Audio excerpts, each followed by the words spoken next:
What's up, guys, and welcome to another episode of the All In Podcast, a podcast for casual leaguers. Today, we've got a patch 9.9 rundown for you. We're going to try to predict the meta with all the changes going on, and trust me, there's a lot of changes going on this one. I think because it's, mid-season, this is about the time they want to roll out any big changes that they have to make. So Riot Games really laid it on us. So there's going to be a lot to talk about, and I don't want to spend too much time on the intros because, like I said, we got a lot to dig into. But joining me today, we have Kevin Shee, we have Nighthawk, and we were supposed to have Superman casting. Unfortunately, a family emergency popped up. He said he would try to jump in, so you may hear his voice coming in, but if he does jump in, he won't have video, but that's all right. He could still contribute to the conversation. So we're just going to jump right into it, guys. Patch 9.9 dropped today. And I think there's a lot of things going on. Real quickly, without going into too much detail, what's the biggest thing on your minds as this patch dropped, Kevin? Other than the obvious things, I think it's Scuttle. Scuttle's change is actually going to rework all of jungle for. Yep. Yeah. It seems minor, but if you've ever played jungle, this will. Yeah. It's like the chains are off. So yeah, you'll start to see some tanky junglers. You'll see some things you just haven't seen in a while because they'll work now. Yeah, I think firsthand knowledge of that, I saw that. Yeah. As a jungle main, I have to agree with Kevin. I think the bigger changes this patch are probably Aatrox, Soraka, and to a lesser extent Blitzcrank. But this Scuttle change, do not discount it. This is big. Yeah, I agree. I like I said, I queued up jungle without looking at the patch notes. Was playing my Karthus, went to my blue, went to Grump. I was like, I'm gonna go get Scuttle. I was literally standing there for like 20 seconds, like confused, like I know it's supposed to spawn right now. Like, did he take it? Wait, what? No, that's not possible. And yeah, I was like, you know what? Patch dropped today. I should probably check that. And sure enough, Scuttle timers have changed. So yeah, for me too, playing jungle for a couple weeks, I've already noticed like that's gonna change up a lot of things. So I'm excited about it. We'll get into it more as we get through this. But I think the biggest change that we're all looking at is the Aatrox change. This champion has gone through some stuff, hasn't been played in a while, so we're just going to jump right into it, and I'll lead off with you, Nighthawk. Talk about these changes. What do you think about them, and what do you think is going to happen with him as a champion? So I don't actually play a lot of Aatrox, so I had to do a little bit of research when I was taking a look at these changes to see really what this was going to switch up, because on the surface level, there's a lot here. We see big changes to his passive, what looks like small buffs to his Q, small adjustments to his W and E, and then a sort of rework to his ultimate.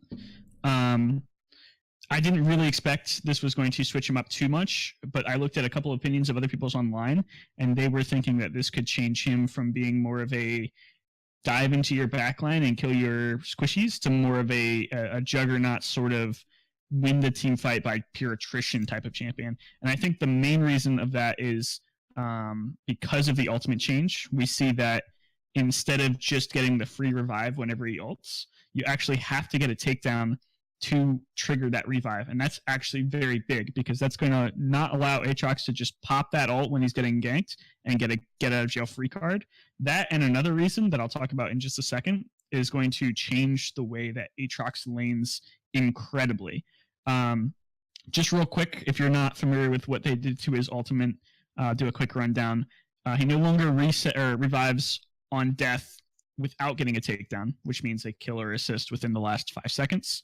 Takedowns extend World Ender by 5 seconds, sort of similar to Vayne and Master Yi. He gains 100%, 60 to 100% movement speed, decaying over duration of World Ender. Previously, it was a flat movement speed over 1 second. So now he gains movement speed over the course of the entire ultimate. And he receives 40 to 70% increased healing while in World Ender. So this is like 2 Spirit Visage worth of passives while he's in his ultimate. There's some other minor tweaks in there, nothing too major. The only big thing other than that is while you're reviving, the self-slow, you know how you go invulnerable? The self-slow went from 25% to 99%. So you'll no longer be able to reposition while you're reviving very hard. You'll be going around 100 move speed because there's a cap to two slows. So real quick, Aatrox's passive also got changed. We're just going to go over that real quick, and then I'll open it up for discussion because I think this is some big changes. They are reducing the power of it as a whole, but they're also reducing the cooldown of it by a whole 10 seconds. So this is going to make Aatrox's trading pattern a lot more back and forth, whereas before it was on a 25-second cooldown. So it really took a while for him to get it back up, and it usually just meant that he was going to Q you, auto attack you, kind of back off for a while, wait for his passive to come back up, and then go back in. Now, since it's up every 15 seconds, and it still resets 2 seconds on auto attack, ability hit, or the edge of his Darkened Blade, which I guess is the same as ability hit. Yeah. So this passive is going to be up constantly. Yeah. And they knew that was going to happen. They reduced the damage, but they also gave it a heal. So it now heals for the bonus physical damage dealt. So basically every 10 to 15 seconds in lane, Aatrox is going to be hitting you with a Grasp the Undying proc. Basically, it's basically Grasp the Undying. That's how I likened it. So, wow, a lot of good big changes on Aatrox. Excited to see where this brings him. I don't personally play him, but he's like, I feel like he's like the Riven for higher. Say it. Higher skill players. I don't know. Okay. That's right. All Riven players suck. I'm just kidding. I don't know. He is very similar to Riven. His kit is super interesting. So I'm excited to see where this brings him. Maybe I'll try to pick him up again, but he's very hard to play. What do you think, Kevin? Yeah. So just to go a little bit more in depth, I'll go with my findings after I go into it. But so they changed the percents from 8 to 16 bonus damage to 5 to 10. Doing some quick math, 5 divided by 8? That's like, so it's like 37.5%. And then they changed the cooldown from 25 seconds to 15 seconds, which is 40%. Yeah. So basically, it's up 40% more often, but it does 37.5 less percent damage. So honestly, it kind of evens out. Like I know that's not actually how the percentages work between the two, but it's more consistent. Like people like to have spells like Scorch, for example, because you can proc it over and over. So it's really nice, and it encourages like a playstyle where Aatrox isn't just like sitting there. He wants to trade, so he will leave himself vulnerable at times because he's a melee character. One thing that they removed that I don't know if was mentioned was they removed and I actually didn't even know this, even though I play Aatrox. His passive reduces healing and shielding on champions. Yeah, that was a relation. They took that out, and now he heals himself. So it's actually back to the old Aatrox identity of like lots of healing and lots of fighting.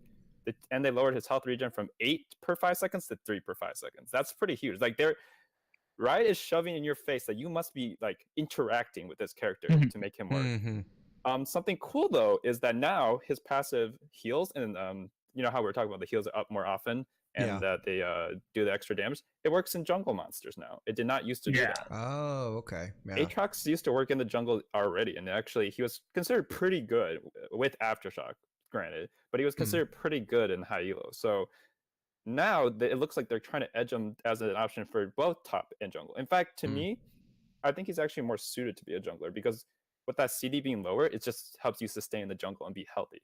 Healthy junglers can really I was gonna say dick on. They can really do a lot of work on the other jungler because they can like push them out. Yeah, so that's a really big deal. Although keep in mind that it does 300 less damage to monsters now. Yeah, so they reduced the maximum damage. 400. But the cool thing about his passive is it does have that 2-second reduction on ability or attack. So every auto attack Aatrox does against red buff or Gromp or something like that will reduce that passive. So if you even get, I don't know if this is. If you get an attack speed item or something, or maybe you just go Alacrity or something like that, your sustain will be really good. I think in the jungle. I'm honestly theory crafting right now, like the Blood Razor Borg Gwyn. Like I think right. Oh, okay. After this podcast, that Gwynsu nerf didn't go through. Okay, it hasn't gotten nerfed yet. It hasn't gotten changed. So maybe for now. He can go. He'll look silly as hell, but I'm just saying you don't have to hit coming tomorrow Theorycraft episode, because Kevin's already talking about Orange Jungle, which is I've seen it, and now this. Okay, well I'm open for anything. All right, what about the other abilities? I mean, they changed everything. Let's talk about W and E. Kevin? Yeah, so for the chains... So yeah, go for it.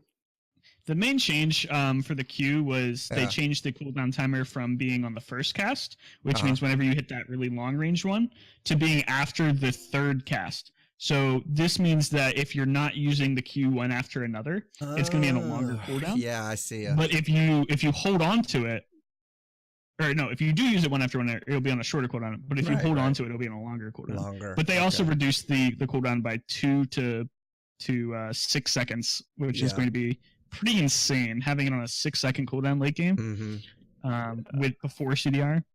And then they also buffed the damage very slightly. That's not really that big of a deal. The W change I didn't really think was a big deal. They normalized the slow from 15 to 35% to 25% at all ranks, which means it's a little more potent early game. Generally speaking, most people don't have a problem getting out of Aatrox's W just because all you have to do is walk 2 inches to the side and you're out. But there's situations where if you land the Q and the W at the same time, they get changed back. They also increased the cooldown by 8 seconds at level 1, and then normalized back down to 14 at level 5. So, and I don't think Aatrox maxes W, so basically you're going to be sitting on a 26-second cooldown W for the majority of the game, which is really sucky. Yeah. Nighthawk, I wanted to ask you because I play Aatrox, but I don't understand the E, what happened to it. So they took out the bonus AD, but it says any non-periodic damage versus champions is now how. So the only thing that changes is if you don't do physical damage. It used to be physical damage only, which was like the old Death Stance passive. But now it's like the new Death Stance passive where it's any damage. Non-periodic, I believe, refers to like damage over time or things like that. So maybe like a burn effect from red buff. I don't know why they made that distinction. I just can't imagine because red buff comes to mind. That's the only thing, but that's so minor anyways. So I'm really not sure why they made that distinction. I've never seen that wording talking about it. So yeah, that's interesting. And then the other big change was they removed the 15 to 55 AD you get when you E. It only lasted for 1.5 seconds, but the reason why that was so strong was because most of the time you wanted to E while you're queuing. Yeah. And then you'd land the Q, and your Q would have 55 more AD powering it, or something around there. So that's actually a pretty big nerf, but it's not the end of the world, I don't think, considering these other changes. So where do you think Aatrox goes from here? Is this a buff to him, or is this just a change of play style, or is this a nerf? Like that's what because it seems like there's some good things, some not so good things, and then different things. So what do you think? Yeah. I don't know. Usually Riot is a little less heavy-handed on these sorts of nerf buffs. These are pretty heavy-handed on both sides. It's a big buff to some of his abilities and a big nerf to others.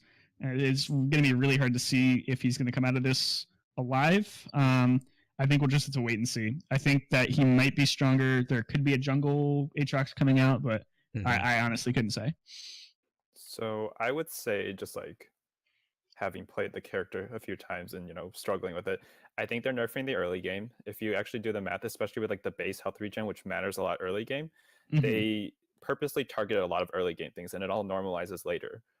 So adding 8 seconds on W is going to be a huge deal early game. Yeah. But if he can survive that early game, his tools are way better now into late game. He has things that scale there, and he will be a lot bigger of a threat because that 6 seconds with 40% CDR is 3.6 seconds.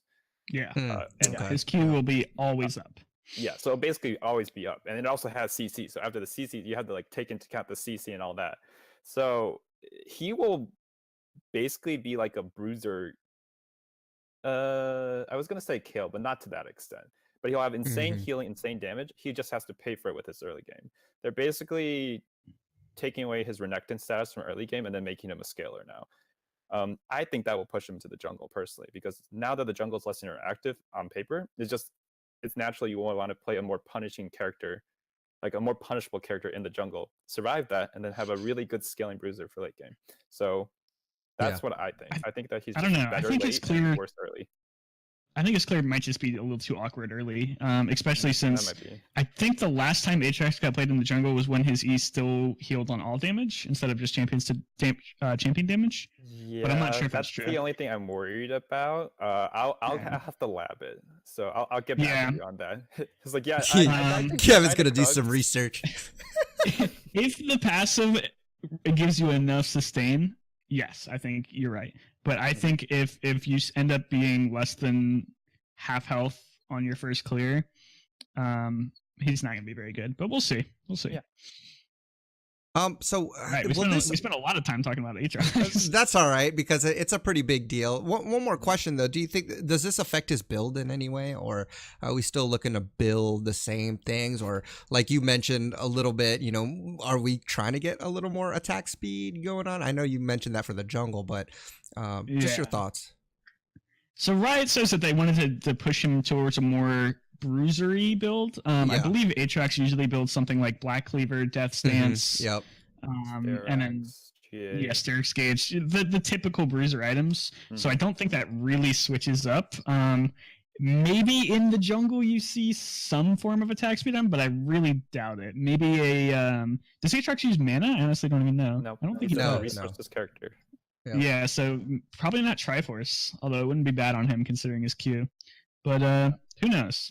I think that this build stays pretty similar. I don't see it changing a lot. You think so, Kevin? You play him, so I play him. I think that attack speed Aatrox will be pretty troll. Like it'd be the amount of healing you'll get. Yeah. Hold on. I think I knew this would happen. I knew Superman joined the call. Hold on one second. All I said was pretty troll, and then suddenly. All right. Well, let's keep talking. Let's move on to these Blitzcrank changes. I am so hyped about these Blitzcrank changes. The more I looked at it, the more excited I got. So, real quick, for those who aren't familiar with it, Blitzcrank Ultimate had this very, very, very annoying passive to where it would every 1.5 seconds or every 3 seconds, something like that, it would randomly choose a target around you to hit with a lightning bolt. And that was notorious for not only stealing CS, but for just being useless because there's so many targets around you that 99% of the time it's going to hit a minion. I don't know if it prioritized champions or not. I don't think it did. But now they changed it so while his ultimate is off cooldown, Blitzcrank marks targets hit with his basic attacks. Enemies take damage after a 1 second delay. There's not really anything I compare this to in the game, at least off the top of my head. But the way it works is you auto attack them. There's like a little circle that goes around them. After a second, a lightning bolt comes out of the sky and hits them, just like the old passive. The big change here is that it's less damage, but it's 100% guaranteed to go off on them. A lot of people have theory-crafted this makes maybe Blitzcrank top or jungle come back. I'm not quite sure about that, but this makes Blitzcrank so much more reliable in the bot lane. He's going to do a lot more damage. Something that the patch actually didn't mention, where I actually tested myself, was this stacks up to 2 times, which means that if you get 2 autos attacks off in the same second, the first lightning bolt will come down, and then another lightning bolt will come down after a second. You don't have to auto attack them again. So that's something around 100 to 300 damage, almost guaranteed in every single trade that you take, as long as your passive's off cooldown. So you're saying AP Blitz? You're saying AP Blitz? Then I should maybe. AP Nautilus. Okay. AP Nautilus was a thing in the mid lane. The only other big change here was they changed his mana barrier from 50% of his current mana to 30% of his max mana. That's just because Blitzcrank uses a lot of mana, especially early. So it felt really bad if you were popping your passive and it was like 100 shield or something like that. The only time that this is a nerf is if you're at full mana and you get caught out by something. Other than that, it should be a buff in almost every situation. So I think this opens the potential for like a Iceborne Gauntlet, like a Bruiser-ish build, because you can just stack mana items on him pretty easily. Maybe even a Rod of Ages? I don't know. Yeah, maybe a row if you want the AP ratio. And I think that it makes Blitzcrank a lot more consistent as a character. I would equate, if you guys are trying to imagine how it works, if you haven't played with it yet, I would equate it to kind of how Tristana E works. Because you put the thing on them, it pops after a certain amount of time, and then, doing more autos will increase the damage. against Blitz, he already has an auto attack reset. If you ever play Blitzcrank, your E, which is the knockup, is actually an auto reset. So you can use that to auto proc the double procs of the passive. So if you're like, someone's coming out to fight you, have like Grasp of the Untidy, auto them and then hit E, and then you'll CC them and you'll hit them for at least 100 damage at level 6. And if you pop your ult in there, it's still the same damage as before. It hasn't changed. So. And Blitzcrank, I'm not sure if everyone knows this because Blitzcrank is one of the more kind of ambiguous characters. His Q, I believe, has a 100% AP ratio. Yeah, it's either 100 or 90. They haven't changed it over the years. His ultimate does as well, which means he has two 100% AP ratios in his kit, which is absolutely bonkers. I think if Blitzcrank does become meta after this. So what's that? Oh man, his passive, the one you were talking about, also has a 30% AP ratio instead of the old one that had a 20% and was random. So just imagine like AP Blitzcrank. That's what I was saying. I think it's possible. You could go Roa, you could go like some kind of Lich Bane, maybe, or a Frozen Gauntlet, like you said. Oh my god, the Lich Bane. I don't know. I think it could work, and because the mana is so consistent, like the mana shield is so consistent. I don't know how long it lasts, but I think it lasts like around 4 seconds if I remember. It's a while. I'll look it up. So it's a very strong shield. Like you can go full damage, and then you'll have a reliable shield up every minute, 2 minutes. It is on a 90-second cooldown, and it lasts for 10 seconds. 10? Okay, I guess it is because the shield is always so small that I've never seen it last that long. But if you get a 3,000 mana pool, which isn't really out of the ordinary for a Blitzcrank building mana items, that is what? 900 shield. 900 for 10 seconds. Shield on a 90-second cooldown. That's really. I see. We really might have to do a theory crafting segment here. But your mana on this patch, coincidence? Yeah, I know. Well, here's a question. Sejuna Piggle's asking, do you think Blitzcrank will run Aftershock after the nerf? And maybe this is more of an Aftershock discussion because that's a change as well. Kind of, or not should we AP wait? Blitzcrank. Okay, not AP Blitzcrank. So maybe we'll talk about that more in general. We can delve into it, and we'll have Blitzcrank be one of the test cases. Okay. When we discuss that. Yeah. Sounds good. Hey, Superman, are you here with us? I am indeed. Oh, he is here. Hey. There he is. Hey, what's going on? Welcome, man. So we just finished the Aatrox discussion, and now we talked about Blitz. Is there anything else you guys wanted to talk about on Blitz? Superman, do you have anything to add with the Blitz conversation? Yeah, I was listening the whole time. I think you guys nailed it. It's fun to think about the AP builds coming through. I think if it's not going to be Aftershock, maybe we'll see Electrocute and some dirty or Dark Harvest. Yeah, who knows? It'll be interesting to see. Dank Harvest, yeah. Oof. Oh, no, do not take Arcane Comet on Blitzcrank if you intend to engage with a hook, because the Comet will go to where the champion was before you hooked them. Pro tip right I know there. this from experience. Pro tip right there. Okay. What should we move on to next? What's the biggest impact there? It doesn't have to be another champion. It could be, if you think the Aftershock change is the biggest. What do you think is next biggest on the list, Nighthawk? I think either Tahm Kench or Soraka. At least the biggest changes. Let's talk about Tahm Kench. Okay, Tahm Kench was.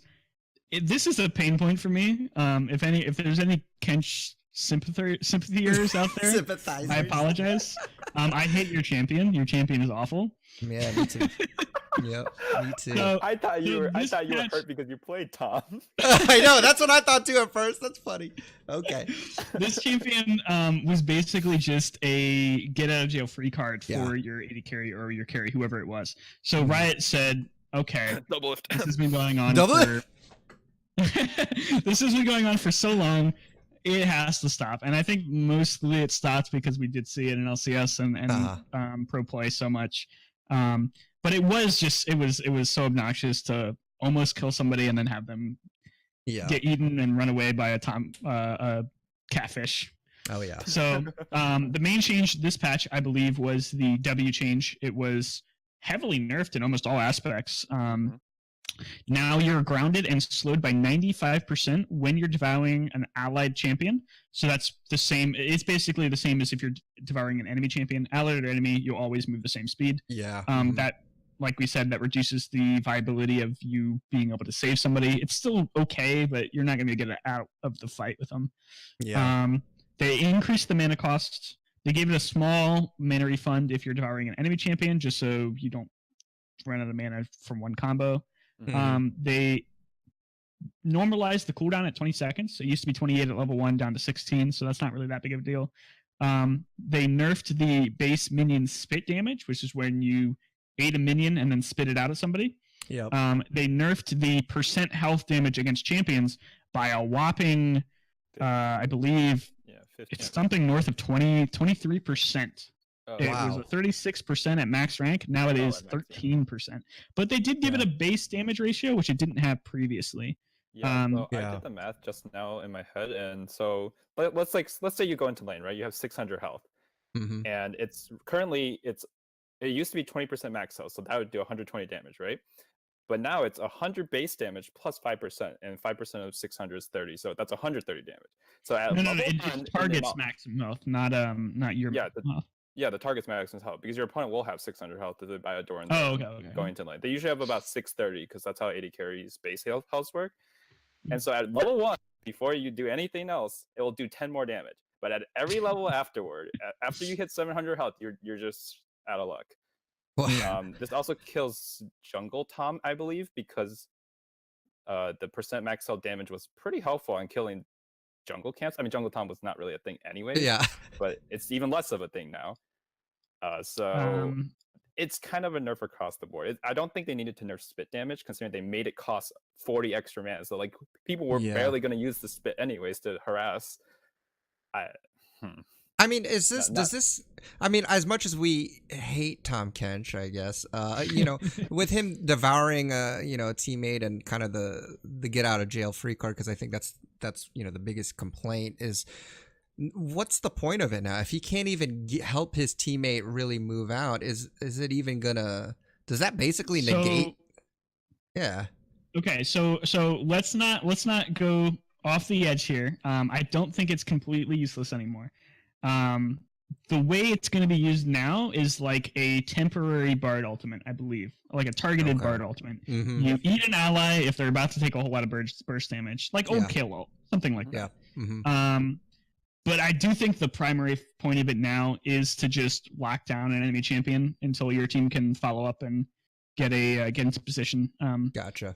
But okay, so the main reason why this ability was hurt so much, and it was hurt a lot, I will agree with that, was because they did buff almost every single aspect of his kit, regardless of that. So real quick, they gave him 60 more HP, which is nice. Slightly less health growth, but it still ends up being more. They gave him 10 more movement speed, which doesn't sound like a lot, but that is a lot. That is a lot of movement speed for a melee champion. They normalized his passive damage, not that big of a deal. They increased the slow duration on his Q from 1.5 to 2 seconds. Yeah, it's long. And they also increased the range and the slow early levels. They increased the cooldown by 3 seconds, but it goes down to 4 seconds, which is actually less. So if you put in 3 to 4 levels into your Q, it ends up being a better ability all around. Q is going to be so obnoxious. It was already a really good trading tool in Tahm Kench top, and now it's going to be even more obnoxious. 50% at level 1. Longer, that's crazy. It's longer. It slows for a ton, and it also stuns. It's going to stun for 2 seconds if you get the 3 passive hits off. Acquired taste, yeah. Wow. And then another thing, everyone's been bemoaning the loss of Tahm Kench top, but this change to Thick Skin, his E, is so good for Tahm Kench top.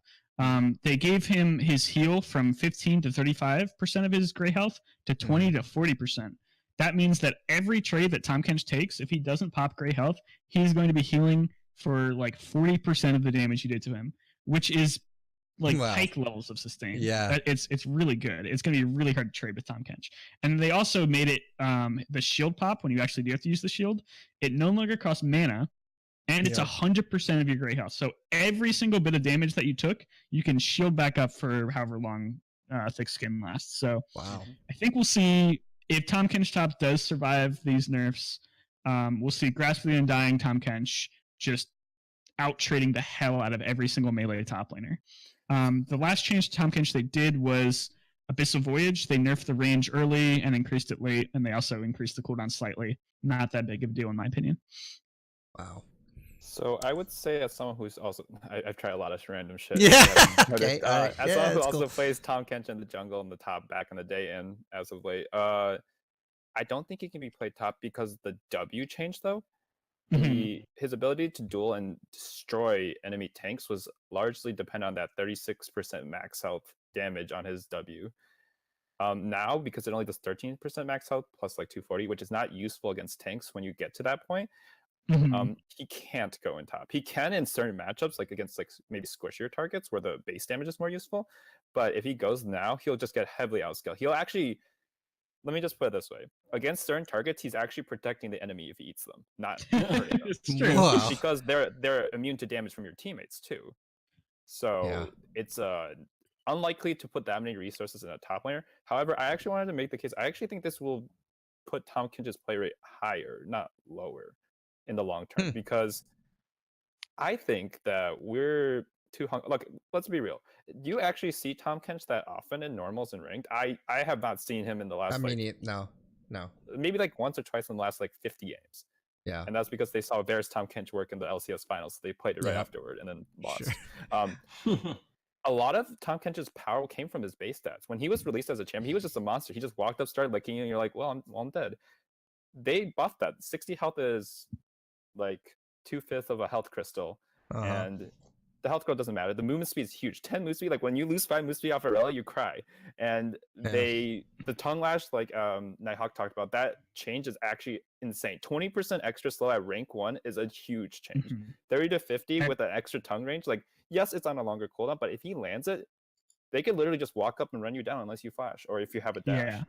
And that's the only reason why I think his top might survive is because I think even without the damage on your W, your trading potential and your sustain is so insane off of grasp, your E, and then the passive damage. I think you have the chance, but maybe not. Who knows? Yeah, your gank setup is also way better now, so that's also big. And they added 2,000 range at rank 3 on his ult. That actually is that's huge. That is a huge deal. Basically, like you're like getting like nocturne increases of range now on his ult. So later game, this character will be like, he'll have Pike levels of healing, self-healing because of the buffs to thick skin. It won't cost him any resources, just like Pike.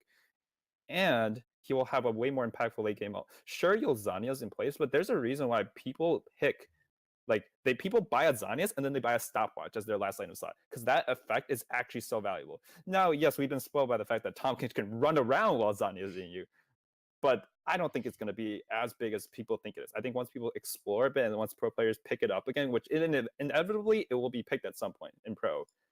Once people start picking it again in pro, they'll realize this is just a lane bully Tahm Kench who has to stay in place when he eats you. Yeah, I agree with Kevin here because the changes to the Q, his base stats getting a little bit tankier in the early levels, he actually can deal with those mage supports a lot better now. The movement speed to help him dodge out some of those skill shots, the extra range on his tongue to slow them for an insane amount early, and of course sustain through any poke he does get hit with.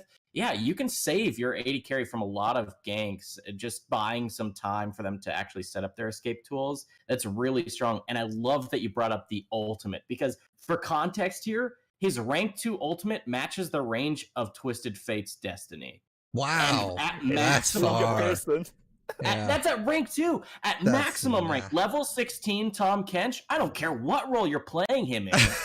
It's 8,500 units. For context, that's 45% of Summoner's Rift. That's like, hey, I'm underneath my tower in bottom lane. Let's go visit my mid laner. What's up, dude? And you can bring your 80k with them. I think, as you mentioned, competitive play, Kevin. Yeah, I mean, imagine the value of lane swapping in half a second. Like, let's go. That's pretty cool. Yeah. That's interesting. So you guys are, I guess, agreement that we will probably see him more in support. Probably not so much in top, and maybe in the rare case if you're a Kevin, maybe even rare in the jungle. Well, another point about top lane, I don't think he's going to show up there for another serious reason. It's the nerf to his W, significantly reducing the minion damage that he can get from the spit. So his wave clear without Bomby Cinder, without standing right in front of you, he actually can't outpush any tanks now. That's true. That's true. Very good point. I do think that there might be a mourning period for Tahm Kench where he just doesn't see that much play. just because people were so sad. The Tom Kench sympathizers. I'm not even being like too jokey here. I think that after changes like this are so heavily that people are just so psychologically upset about these changes that they think the champion's worthless, and then they'll eventually go back and try him out and they'll realize that he's not that bad. It's like that Aatrox, that one trick Aatrox in Korea that was like really upset that they reworked. I feel bad for that guy, man. I really do. Gosh, that's. And then Aatrox ended up being one of the most busted characters to ever exist in top lane. I know. Yeah, exactly. It might take a small compensation buff in the coming few months, right? But I don't think he's in too bad of a state. Yeah, all right. I think it'll be like one of those things where, like, you know how Morgana got like a tiny buff to her all in a visual rework, and then she became the most banned support ever. Yeah. Like I think he'll be in that position. They'll give him a buff. People are like, hey, I'll try it out. And they're like, this is broken. Yeah. That's what my guess is. But speaking of, go ahead, finish your thought. Oh no, I just said the grounding. It does feel bad. Whenever you feel grounded, it feels like the life is draining out of your body. Yeah. So maybe the Tom Kench mains can't handle it. Speaking of broken and champions I hate, let's move on to Soraka. Let's move on to Soraka. Nighthawk, can you lead us segue into the changes here for Soraka? What's happening to the healer? So again, I don't actually play a ton of Soraka. I do have a brain, so that's not a remark to any Soraka players out there. We love you guys. I feel attacked.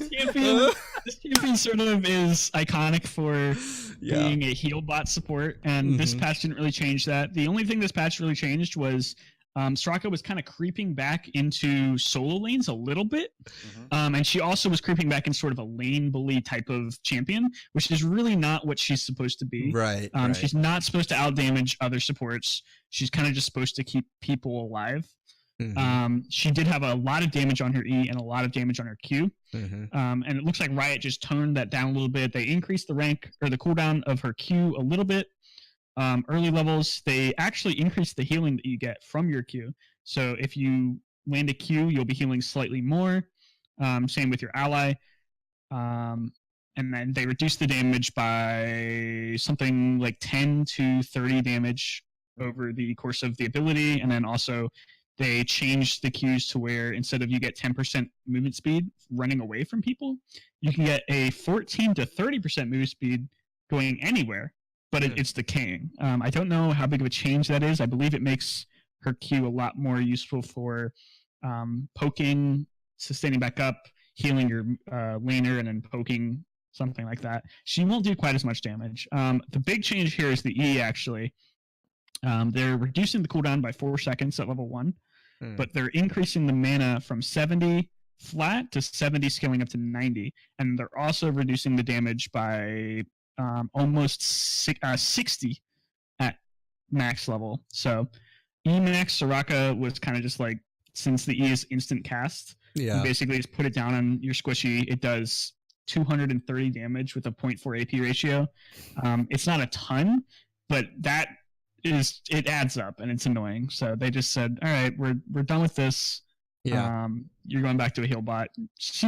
I think the compensation buffs to her Q were actually pretty good considering that the E nerf really wasn't that big of a deal. I think it just nerfed her poke sort of wing bully-ishness. Yeah. I don't know. Does anyone here actually play Soraka? I do. So, as a Soraka? Oh, you do? Okay. I play Soraka. Go for it. I don't play Soraka. Kevin plays Soraka. Kevin plays Soraka in the jungle. We'll get to that. No, just kidding. All right. Go ahead. I don't know. Okay, go ahead, Superman. So Nighthawk's absolutely right in why these changes came through. She was absolutely in a state where you could lane bully out pretty much everyone and both, because it's all AoE damage on your E and your Q. If you max E in lane and you just run up and you press E and you get to walk away for free because it's a silence as well. What are they going to do? Auto attack you from range? No, you're hidden in a bush. And you can hit them with Q if they try and chase after you too, which slows them, gets you away. It's like there's literally no counterplay without them flashing on you or some absurdity like that. She was absolutely toxic to play. And I say that as an abuser of it. Like, I was like, this is amazing. I get first blood every time. Like, they don't expect that kind of damage out of support. What's interesting, though, is with the compensation buffs on the Q here, reducing damage on E, even though that they're reducing the cooldown, which is kind of nice, you're a little bit more utility in that you have that silence available slightly more often, and the Q is more focused on a dodgeable skill shot in the Q because it's a delayed star call rather than the instant E cast. I would say these are all healthy changes. I don't think it completely removes Soraka as a lane bully, though, because those mana costs are still relatively low. You get a lot of that healing and sustain back from landing these abilities, and you're just so incredibly safe by hitting this from far that I think what this does overall to Soraka's gameplay is you actually will take W at some point in the game before it forces you to. And you'll probably take W at like level 4 or something like that and never take another point in it. But it's the change from, oh, I'm waiting until level 13 when the game forces me to take W to saying, oh, it's actually worth something now because of the changes to Q and some of those buffs to the healing that you can give your ally. Because prior to that, it was like, why should I heal my ally if they're always full because I'm bullying the heck out of these laners? So I think these are healthy changes. Yeah. Something cool about her Q, which I didn't actually realize, is apparently it rejuvenates your ally as well as yourself if you land it. I didn't know that. You have to Q and then W, and you add the debuff that you're experiencing to your ally as long as you do it during the duration of your debuff, which I believe is like it's like 5 seconds. 5 is seconds. That long? Yeah, it says over 5. It says 5 in the patch notes at least. Yeah. I think this really changes her from Emax to Qmax again because they did increase the Q cooldown early. And then they also reduce the E cooldown early. So it sort of just says like, hey, you're going to have less cooldown on your E, don't max it. You're going to have more cooldown on your Q, max it. Here's a lot of healing. So I think that's really going to switch her back to Q max. I like it that the fact that I just use E to proc my spell thieves, okay? Because it's guaranteed, you know? And it's lower cooldown, so I could do that more often. So, hey, there you go. All right. Any other thoughts on Raka, Kevin? I know you. Yeah, he was itching. While I was memeing about being a Soraka player, I had a game in, I think, Ranked it was, or Ranked Flex, where I was playing Aurelia top against a Challenger Soraka top player. Ooh. And it felt so painful to play against. So I'm really happy this is happening. But I also wanted to comment on a more serious note. The rejuvenation self-heal is going from the old 56 to 88 with 0.4 AP to 60 to 140 with 0.5 AP. Yeah, that's a big deal. That actually means that Soraka's more of a lane bully right now. If you can land it. It is more of a it's hard to land. Skill reliance wise. So what it means is that, in my opinion, she's less ubiquitous as a lane bully. You can't just pair her with anyone. But if you're playing with like a carry that like a hyper carry or a Lucian, for example, that can just bully in early game, you can just play even further up because you can run both ways. You can run to follow up and throw more bananas, which will stack up on damage if they're just running away, always like not trading back. You can run at them. You will actually just be able to face tank if you get to rank 3 or higher because of how big that buff is. Yeah, it's huge. And you're also keeping your ally healthy. So you can even play shit like Twitch or Kog'Maw. Like, if you've ever played against Vayne, especially Vayne, but Vayne, Kog'Maw, or Twitch, and you had a Raka next to them. Raka is awful. Yeah. Now it's so actual. Annoying. In my opinion, as long as you are good at landing the Q, this is a buff to lane bullying. Like, yes, the E was brain dead and it was hilarious to watch and tilting, but this is actually like a very overall holistic buff. Like her damage is 30 low at rank 5, but she wasn't there for the damage. She was there for the setup. So I think that the Q damage is lower, but the E damage was the big nerf. That's a 60 damage nerf. Yes, that's true. The change from it being 5 seconds at all ranks to 8 seconds at level 1, 7 at rank 2 is like actually huge though. Like, imagine your level 2 trade. True. Like you actually get one chance to land that skill. You better hit it. One shot. Yeah, if you're one shot, one opportunity. Yeah. Right, spaghetti. This is true. We'll see if it really does come true. If you land it, you win. But what champion isn't OP if you land everything? That's true. It does go down to 4 seconds without CDR though at rank 5, and you're going to be maxing it first. So at level 9, you'll have with 45% CDR. That's what is that like 2.4 seconds? It's season 1, baby. 2.2 something for the Q. It actually is season 1. Holy cow! Do you remember that? No, it's not season 1 because you actually have to aim it. Yeah, it's like it's true. You do have to aim it. Spam the Qs. Yeah, anyways, spam the Qs. You can just get near that champion and spam Q. It's been a while since I played Soraka, but I think I do want to try it. I will say that I was very bad at hitting the Qs anyway, so this will probably be a nerf for me. But I'm excited to try that out and go full AP. Let's see what happens. Yeah. All right, let's see. What other? Yeah, I mean, I'm with it. I mean, I played Nami anyway, so I'm kind of along the e-girl support line. So people don't like me already. So I have a quick note about Rakan. Okay, let's talk about it. Yeah, let's talk about Rakan. So, go ahead. I don't think there's too much to talk about him. He gets a little bit of a buff to his tankiness or something, and the speed given back to his W is really nice for lane trades. Mm-hmm. But oh my goodness, is this change to our cancer for Rakan players that have put a lot of time and practice into getting his combo down. This is literally going to make Rakan players feel like they have 500 ping every time they try and do this combo they've spent now a couple years perfecting. The fact that you literally silence yourself for the first half second of the quickness is absurd. Mm-hmm. It means you're essentially giving half a second to your enemies to be like, oh, let me dash away, when you never had to give that time to them before. Mm-hmm. I think it absolutely nerfs him into the ground, even though all these huge buffs to make him tankier. It's like, oh wow, you're now a tougher sandbag for people to punch at because you literally can't do anything else. You're so slow with the quickness. You're not strong anymore. And I think all of these were to make him seem a little bit more different than a certain champion they're releasing that is basically the same champion over again. Okay. I wanted to talk about that. I don't know. I don't play Rakan. The base changes are actually a pretty big deal. They're giving him 60 HP. A lot of HP, yeah. A lot more, 3 more armor, 2 more magic resist at level 1, and then actually 1.75 more per level. So he's going to be a lot beefier, especially against these mage supports. But I don't know, that ult nerf, it just makes me, like, you remember when Zed got nerfed way back in the day where his W was, it used to be like so smooth and then they changed it to be kind of clunky. So just so Zeds couldn't dance around people. Yeah. It reminds me of that. It just feels like, same with Azir where they removed the stun on his E. Yeah. It just feels like a nerf to good players, which doesn't feel good. Mm-hmm. Yeah. I don't know. I would say a little sad. That I agree with you guys. Like I'm sometimes a contrarian, but in this I totally agree. I think that the W move speed or the dash speed does help, like in the non-alt trade. So like this will actually help his pre-6, which is nice. It took him for his pre-6. He was like, a glorified ally at that point. If you W in and then ult, yes, that works, right? That works. It's just so what's to keep you from Wing in and then ulting? They just flash away.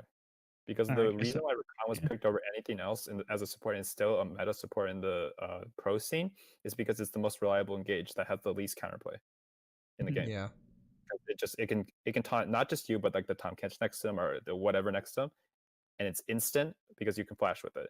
Yeah, he got so many nerfs across all this time since he was released, and he was still meta because of that utility. But that being gone lowers a lot of it. Also, if you guys can see the patch notes right now. They said Rakan's RW no wait no, I saw that too. Right here. There was RW combo. They basically said that that the most fun part of his kit was flying around, which makes him unique and fun to play. So we're restricting it a bit. This quote, and I'm like, did 2 people write this? Like the person who wanted to buff and the person who serve him? Yeah. It's like, we're reducing the amount of fun you can have on Rakan. Yeah, like fun levels nerfed by 25%. Take away that, and then give them numbers. Everyone likes number buffs. Yeah, I don't know. I think it's another case of just like people will learn to use it, but it does hurt a lot of the people who really practice that combo after so long, and people are gonna be mad about it for a while. Yeah. That's pretty quick. Okay, let's move on. Do you guys want to talk about the simple champion changes first, or do you want to talk about rune changes? We can breeze to this. We can just quickly go over the changes because none of the changes besides maybe the Hecarim and J4 changes were that big of a deal in my opinion. Kind of crazy. Let's skim through then first with Akali. Let's just kind of basically read over them. So they changed her W. The extended duration when breaking invisible was 3 seconds. Now it's 2 seconds. The cooldown has also gone up. It was starting at 21 seconds. Now it starts at 25. And then it still scales down to 13 seconds. So it's just, their thinking is they want Akali to have more windows of vulnerability so that it doesn't feel completely like poop when she gets into her shroud. I think that's the whole idea with that. It's really not that big of a deal. The nerf to extended duration was just so you can run out and go back in and have the thing last for like 10 seconds or something like that. Yeah.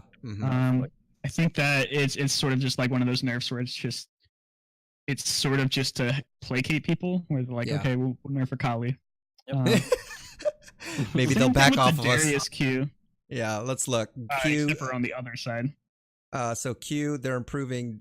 Basically, the healing and damage has been increased with Decimate. So the healing used to be 12, scaling to 36% of Darius' missing health on 1, scaling to 3 plus enemy champions hit by the blade. Now it's increased from starting at 15, scaling up to 45%. Darius' missing health on 1 to 2, 3 plus enemy champions hit by the blade, and the damage has also been buffed from 40 scaling to 160, now from 50 to 170, plus 1 scaling up to 1.4 total attack damage. So it's a nice heal and damage increase.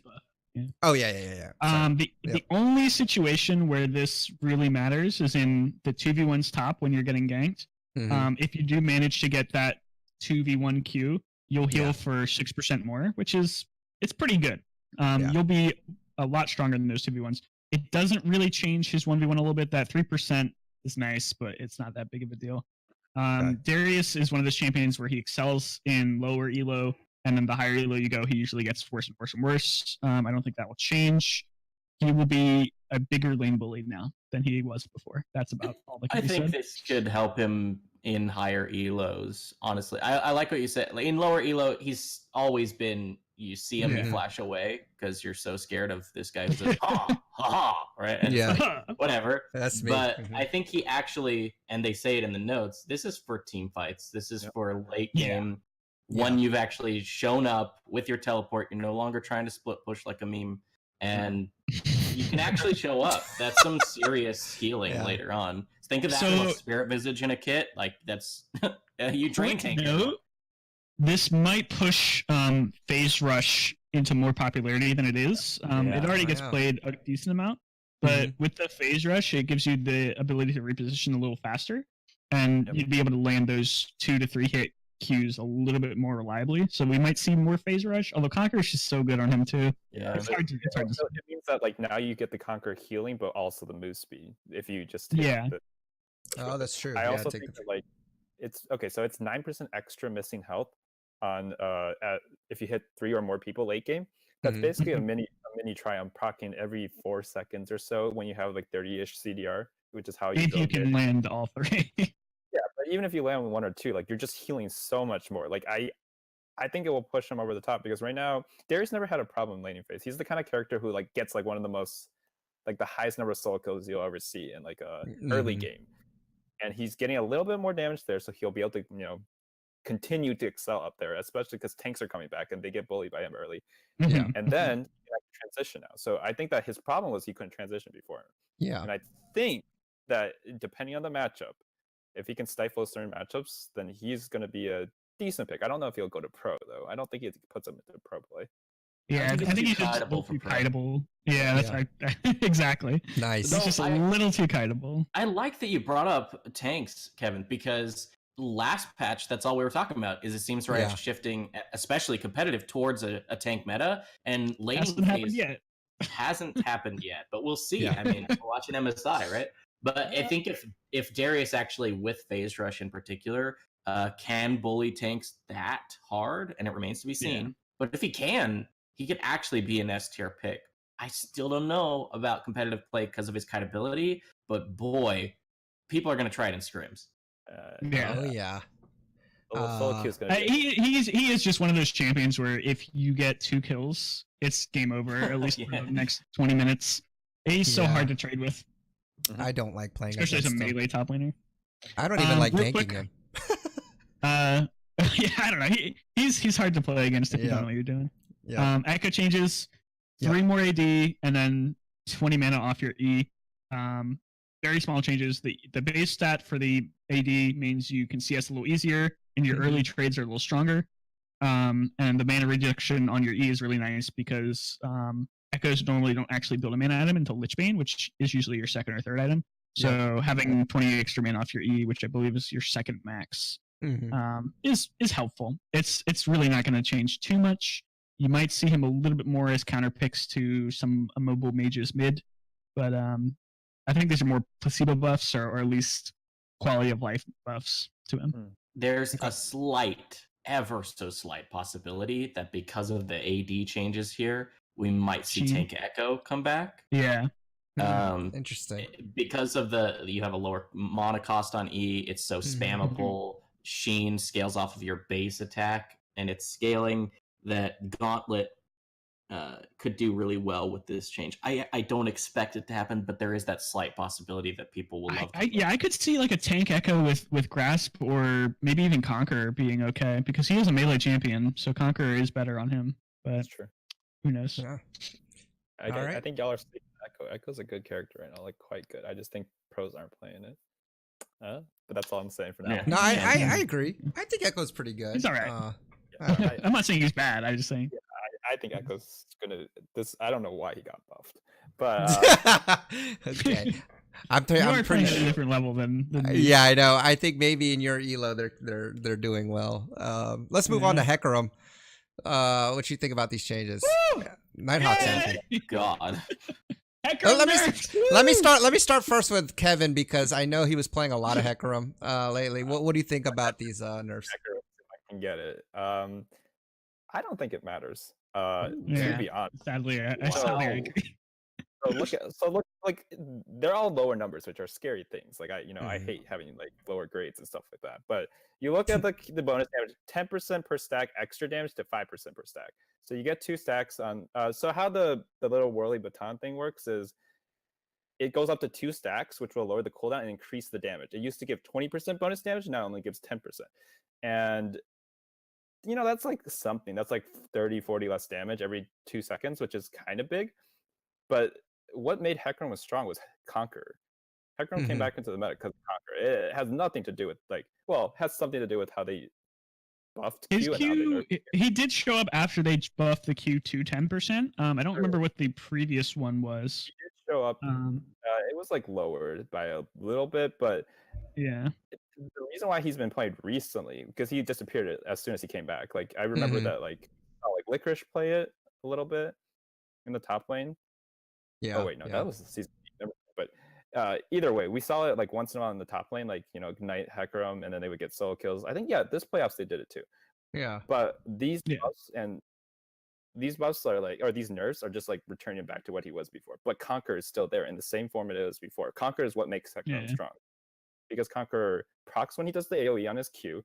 It procs when he's just like, trading with you. He's literally one of the best 1v1 junglers right now in the game, despite the fact that he does AoE. So he also 2v2s really well. Yeah. And he also runs you down and he runs through wards. None of that was changed. Yes, he'll do a little less damage and he'll be a little less absurd. However, like with how the way that the jungle is going to later game now, with the Scuttlecrab spawning later, he can get through his really poor first clears a lot safer now because he can almost run if he's doing a full clear, and he gets kind of low actually. So he actually did not like Scuttle meta very much. Scuttle meta because if the lane had prio, you would get destroyed. Like you just he doesn't have CC to use on Scuttlecrab either, which is a big deal.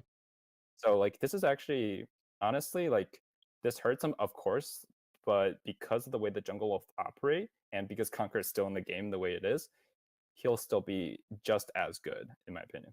Okay. To use sort of a meme response, I think this will separate the good Hecarim players from the great Hecarim players. I think it's really going to weed out a lot of the people who are just sort of borderline coasting through on like an OP pick. You'll see his play rate probably drop a good bit, but he's still going to be played by the people who can actually know to play him and abuse him.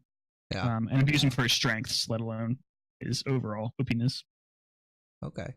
And quick side note, Sejuani Pickle, maybe you guys can confirm this. Hecarim E on Scuttle is a CC, so but if you use it on Scuttle, yeah.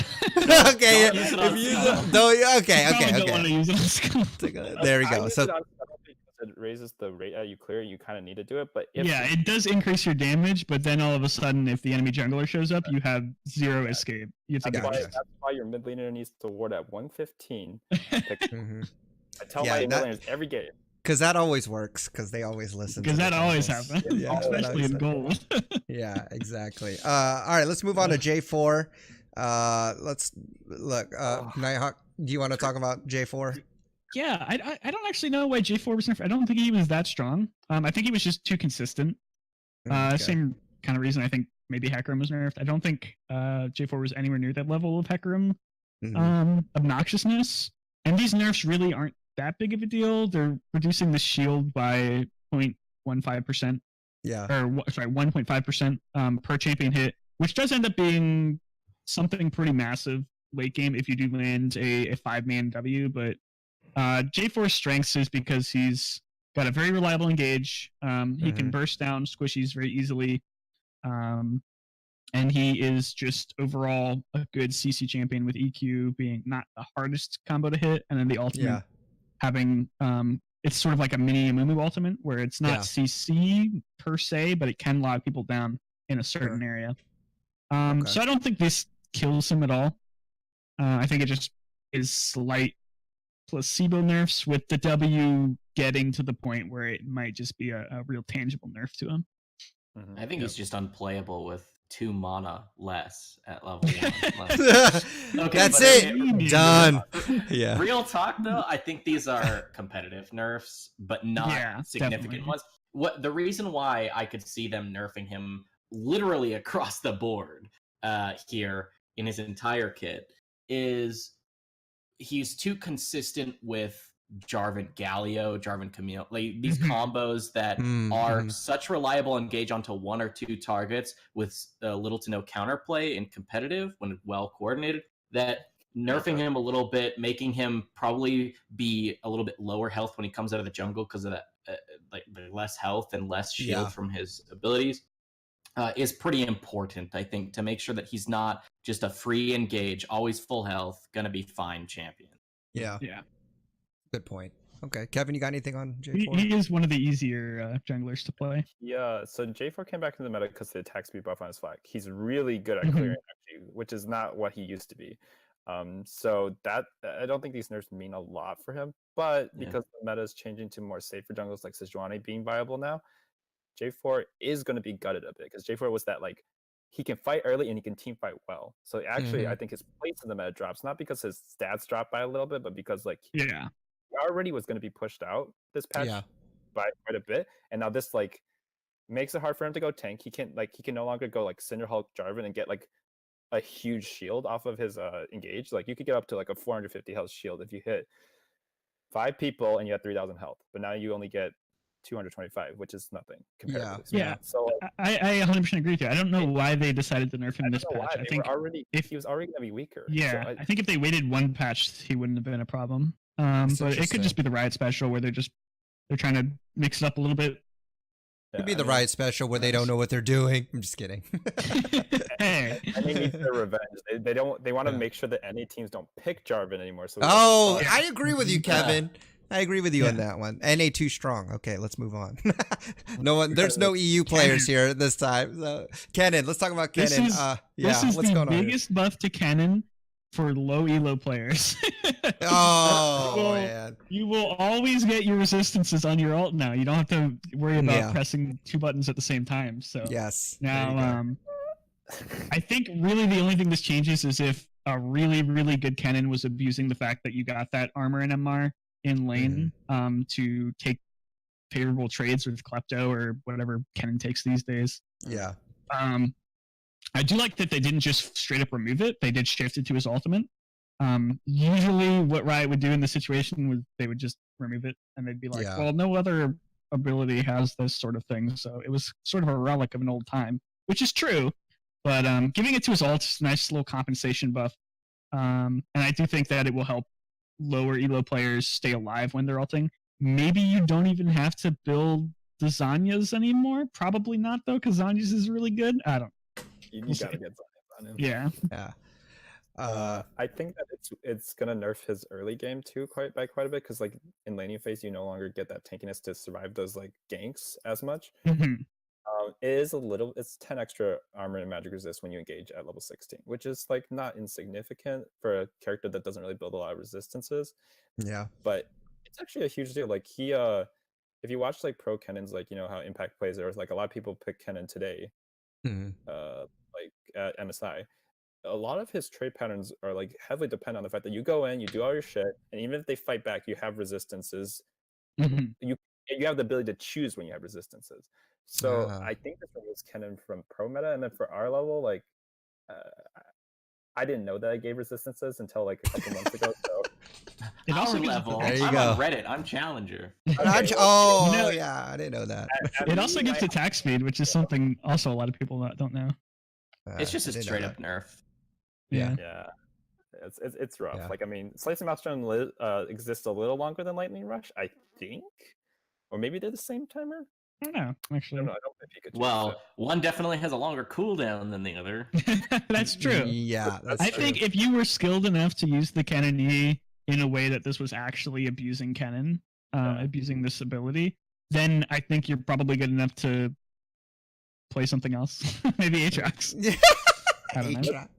Maybe Soraka jungle. Yeah. Okay. I agree.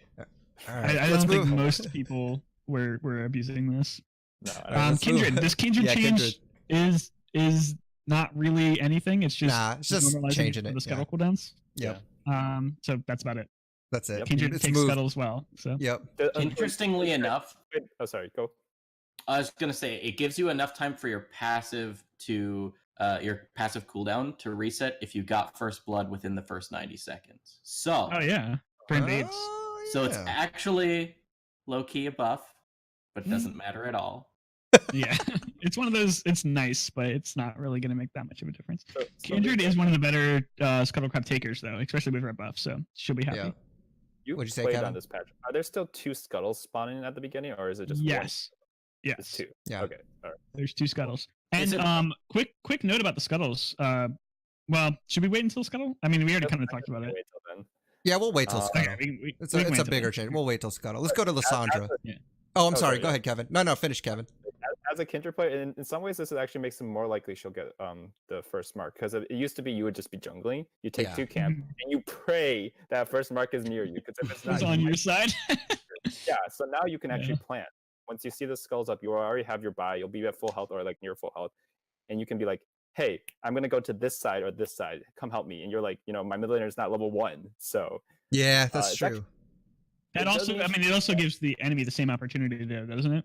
Yes, it does. But Kindred's actually pretty good at level 3 with with a full health bar. Her first clear is pretty sketchy at times because she goes. You still get red smite on Kindred? I'd get red smite on every character, so I don't know. Kindred is one of the best duelists versus like melee champions that are easily kiteable early. Yeah. So I think it's actually nice. It just means she'll be less likely to get like a crazy amount of stacks early, but it doesn't matter. It's a wash at the end of the day for Kindred. Yeah. Okay. Lissandra. All right. So what are they doing here? Increasing. I know they're trying to compensate. They're adding more damage to her W. Ring of Frost went from 70 to 190. Now it's 70 to 210 with 0.5 plus 0.5 ability power. So they increased the ratio as well. Is this enough compensation? Body check you into oblivion? No. Yeah. I will say that this is a huge buff if you didn't build Aftershock. Yeah, if you like Comet, you're like. If you were one of like the 4 Lissandra players who was using Arcane Comet or something like that, this is great. You're out of the world right now. All right. It's very minor. You also max it second, so it's even more minor comparatively. Okay, let's move on. Maokai Q base damage increased, was at 65, starting at 65, scaling to 225. Now it's 70, scaling to 250. Still with a 0.4 ability power. I mean, Wow. There we go. I know, like, okay. Huge. Wait, no meme. This is actually pretty big. So, okay, Kevin's excited. All right, Kevin. Let's 25 go. damage at like 5. Yeah, so the reason is not because you're going to be like suddenly like smacking the shit out of your enemy lane. It's because Maokai, his ability to clear the back 3 caster minions when he was laning was actually a bit, it was always just barely not enough to last hit with a sapling to the backline and a Q. But now that pushes him over that. He can now reliably clear those minions and like play as a top laner. It's like the same reason why we're saying Tom probably can't top. Now they've already buffed Maokai like 4 times in the last like couple months. Have they? Yeah, they raised his sapling damage, sapling cooldown, and then I kind of forgot that champion existed, to be honest. Yeah. I think that this is actually a huge deal, especially with other tanks coming back. Now, it depends on what he's matching up against. He still can't be blind pick, but it's a big deal. It's like quality of life. The last patch to Maokai was 8.22. No way. No, they definitely buffed. Oh, is this PvE that I was reading? No, I'm pretty sure it might not be out yet. Yeah, that was last year. Oh God. Okay, but either way, it still helps. In Kevin's mind, he wants Maokai to be buffed, so he's patching him in his head. I want to see the tree come back. No, I believe. I think they need to bring back the old Maokai ultimate where it just AoE damage. No. No. I think he's been in a rough spot ever since they moved the % damage off of his W. Yeah, that's rough. Yeah. I don't know why they gave it to the E. That's such an awkward ability to use in a team fight. It's cancer.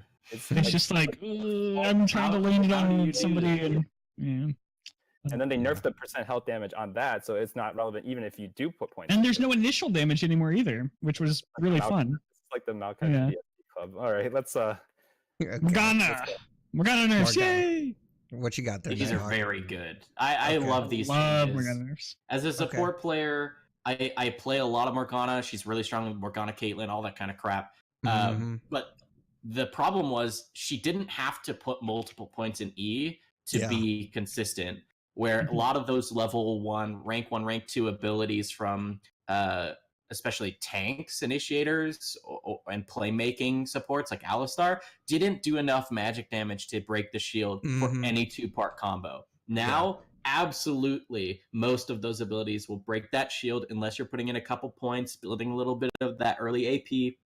And that cooldown nerf is actually quite huge because building CDR as a support Morgana is quite expensive. And it can take some time to get towards 40-45% depending on your rune choices. And so to get to max rank shield, when normally that would be the last, well, not the last, probably you'd max it second in most cases, it's really expensive in the support role to get there. And I think these are really healthy changes because, boy, are people sick of trying to gank a Black Shield Morgana. Yeah, and to clarify for our listeners, if you don't know, the Black Shield cooldown got nerfed. It was starting at 23, scaling down to 15 seconds. Now it starts at 26 seconds, scales down to 18. The shield strength also got nerfed. It was starting at 70, scaling to 350. Now it starts at 60, and it scales to 300. So just for context there. Yeah. This definitely doesn't kill Morgana, but this is a very nice push in the right direction towards her not being like the most broken support in the game. We'll have to see on fact checked episode. We'll have to see. Yeah, we'll check it out. We'll check it out. We'll go through that. It doesn't hurt her mid too much though, because she still has her ratios, and her shield will be more than big enough if she's mid. But in bot lane, it's pretty big. Okay, let's move on to Rek'Sai, another pretty popular jungler. Kevin, you want to take this one? Also Rek'Sai? glad. Also, I'm super glad. I hate Rex. I hate playing her. I hate playing against her. It's just, I hate being blind. Anyways, so they lowered her AD by 1.5, which is big because, like, I mean, she's a jungler. It multiplies very significantly throughout the game as you're trying to clear. And her AD growth went down by 0.35, which is like, that's another. Like it's like 5 AD at level 18. It's, 6 AD. Yeah, 5%. Yeah, and then. Praise Seeker, which is the little missile she shoots when she's burrowed, the Q is down is 1 more second at rank 1, but at rank 5 it's actually 3 more seconds, which is significant. Like she's gonna be blind more often because while you might think Praise Seeker is a meme because it doesn't do a lot of damage, in a patch or 3 ago, landing the Praise Seeker lets you ult the person you land a Praise Seeker on. So that gives her less windows where she can just randomly throw them out and like snipe your AD carry at the end of a team fight, for example. So that's actually a big deal. And then her chomp, which is the E, is down by 5 AD at rank 1 and just 5 across the board. And the true damage is down by 10, which is like, relatively significant. So she can't bully you at the scuttle because the scuttle's not going to be there when she wants to. Yep. Her power level is, still good, but those are pretty substantial nerfs across the board. I think I was already seeing her a lot less as the last patch was going on anyways. Yeah. So I would imagine her and Jarvan are just going to be in like the B tier hell, where like if you play the character, you'll still play it, but those people who are just like, oh, that looks strong, are going to not play it anymore. Gotcha. $10 says Riot's going to nerf Conquer eventually, and they won't do anything to Rek'Sai, and she'll just fall back down. Compensation. She'll fall back down. To their credit, this is the patch I've seen the most compensation buffs in reaction to rune changes, as well as in reaction to just champion changes in general. I've never seen this many like, hey, this could be good or bad. I don't know yet. Like I've never. I honestly wouldn't mind seeing Rek'Sai go back down into the pit of despair for the next. Please. I tell my laners, like, don't ward in the river, ward into the tribe bush behind you, because she's just gonna go behind you, tunnel in, and you're gonna be like, how did she get here? I had a ward. I'm like, of course she came from there. Where else would she come from? That's the Rek'Sai gang path. Yep. Okay. So these Shaco changes, they're not big, but it does alleviate something that was pretty troll. Something that you could do against a Shaco jungle early game is if you started Sweeping Lens, you could actually go to their buff and activate it 10 seconds before the buff shows up and pop all of his boxes. And you can't do anything about it. So it just ruins his clear. It didn't happen very often at all because people were watching for invades, but now it doesn't happen anymore. There you go. That's the only change. It also helped his late game a little bit because his boxes become irrelevant late game. Especially because like there's like 3 sweepers on the map, so they'll just like walk over and like you try to set up a pick and you're like, oh, they swept it. Of course they did. So now it's a lot more useful. It is at least a zoning tool. Shaco's still got a lot of other problems. So He's a meme. I'm glad it's not a huge buff. Okay. Shen. Oh. Tiny little buffs to Shen, I guess. Very small buffs to attack speed. I don't know. I mean, it is a good meta for him. He gets the free Legend Alacrity at level 18, so that's nice. Because they raised his attack speed ratio growth by 1% per level. Yeah. Is that 1% per level? Is that how it works? Because this is attack speed ratio 2 to 3%. So I don't know what else that means, right? I think that just means like the effectiveness of attack speed that you build on him. So if you were to get attack speed, it's 1% more effective. Because usually it would say attack speed growth. It must be a growth stat. They just missed the word growth because like it makes no sense. Because the growth ratio is based off of like a number. It would be like 0.6, right? You see it in the game when you're playing. Yeah, usually. And Shen's attack speed, like if that number was a 3, that man would not be immune. He'd be on the wiki, it does say attack speed growth increased from 2 to 3. I think that the intern just messed up. Yeah. Okay. Rest in peace, right intern. Nice. All right. Shadow Dash got 0.03%, 0.03% bonus health. Bonus health, yeah. That's it. I don't even know what that is, but I don't know. It just means that your E does slightly more damage. Okay. Yeah, I guess. Because that's what it was missing. That's it. Very slightly more damage. Silas, isn't that 3%? It's not 0.03%. It is 0.03%. 0.12 to 0.15. It sounds like 0.03 to me, at least. Yeah, no, because this is a ratio. It's plus 0.015, so it's 15%. So they're raising it by 3% of his maximum health. Yeah.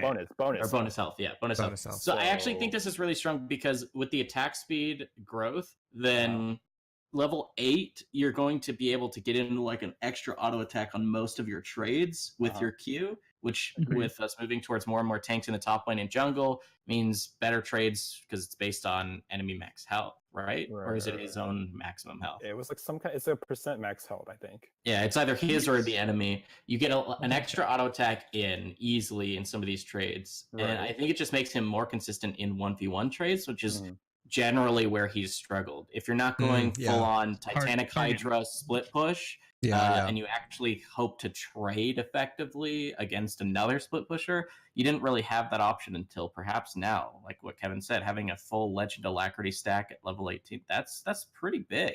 Yeah, and it also he also got a cute. I'm pretty sure this happened, not in my dreams. He did get a cute buff. A few that was he did. Yeah, he did. Okay. Yeah. I'm like doubting myself. I'm like, I no, they did every time. Okay. Yeah. Okay. So it is starting to compound, the key is target maximum health. So yeah. Yeah. I don't know. I think it's a cool thing, but the thing to remember about Shen is that he isn't really auto attacking past laning phase almost ever. No, sometimes if he gets quite a bit, off. actually, that's like he does a surprising amount of damage. He's a split pusher for a reason. Like he can actually bully out certain laners, especially with the Titanic Hydra. He is you. Well, past the laning phase, like when you're just going for the engages and the catches. Yeah, in team fights it doesn't auto a lot, but his split push will be improved, which is only. That's probably what they're targeting here. It seems like, anyways. Right. Yeah, it's a top laner. Okay. So more buffs for the top laner. Okay, Silas. And then the compensation. Well, I don't know why either. I don't think he's that strong. You saw him in MSI. Like this man's like, you see Zeros go 0-4, and then he's like, and then the Kennen's like crying. He's like, please have mercy. Yeah. I'm thinking to myself, like, this is nerfed Silas, and they added 10 at rank 30 more damage, which does increase when they're low health. So it is a multiplies. Pretty big buff, but I don't think it's that. At least in our elo, I don't think it makes any difference. I think Silas is still trash anything below diamonds. The only thing I would say is because Aftershock is getting nerfed, it does just even out. Honestly, at the end of the day, I'm just annoyed that Silas gets buffs, and they say, well, we stole too much power from him last patch. I'm like, do you know how many characters just get their power taken and then like 2 years later, like, 2 years later, like, that champion Wukong. I think the second sentence is the most interesting there. They say he'll still have vulnerabilities we want to open up with those past changes. I'm like, but you're not telling anyone what those vulnerabilities I know, are. right? I'd really like to know, because in my games, this guy is a monster. Admit that Aftershock is not a part of him, I guess. This Volibear buff is actually really big in my opinion. It's huge in my opinion. This Volibear buff, in accordance with the Aftershock changes, I think you might see Volibear come back. It's huge. I think it's more than double the attack speed early. And this might mean that you don't have to, maybe you only put a few ranks in W early, and then you can put a couple ranks in Q and E, because the Q and E damage increases are actually pretty major. Yeah. And since you get so much attack speed, so that's also that's true. It's hard to deny that. I don't know. What's that? What's up? Oh yeah, with Sendrash? Yeah, maybe. I mean, look at that attack speed. No, it's why wouldn't insane. you? Why wouldn't you? 12% at 3 stacks at rank 1 to 27% now. That's crazy at rank 1. So he can at least clear the jungle pretty well. He doesn't need. That's a 15% increase at rank 5, and a 15. Oh, it's a 15% increase around the board. Oh wow! They actually did the math. Okay, nice. Yeah, that's crazy. So you're saying I should try Volibear jungle tomorrow, or maybe? Yes. I don't know. Okay. I think he might be really good. His clear is a lot better now. His clear was the only really thing that made him kind of questionable. Yeah. So Cinderhulk is buff now. Volibear has no reliable AoE clear. That's one of his weaknesses in the jungle. Now for him, he can now single target clear really well. So like Gromp and buffs are going to be cleared a lot faster. I think he's actually decent now. Like he is pretty good at AoE clear, because it fears all the minions, so they kind of like dance around for like 2 seconds. On your first clear though, when you start, that's the Cinderhulk. No, you're right. I think back to 9.8 though. Last patch they added 100% bonus damage to Cinderhulk. So I think he really. This isn't the only buff Volley has received recently too. They also increased the damage on his ultimate. And I believe they increased the damage when airborne on your E. So if you throw them over you and E while they're airborne, they also take more damage. And that's why I think you might see E, not max, but at least a couple points in it. Because that in-air damage is it's also % health damage, which is pretty big. As a Zillion player, I'm not happy about any of this. An armored bear in the League of Legends? Preposterous. Yeah. Okay. Is that lore still alive, or did they? I don't know. Yeah, it's still a debuff.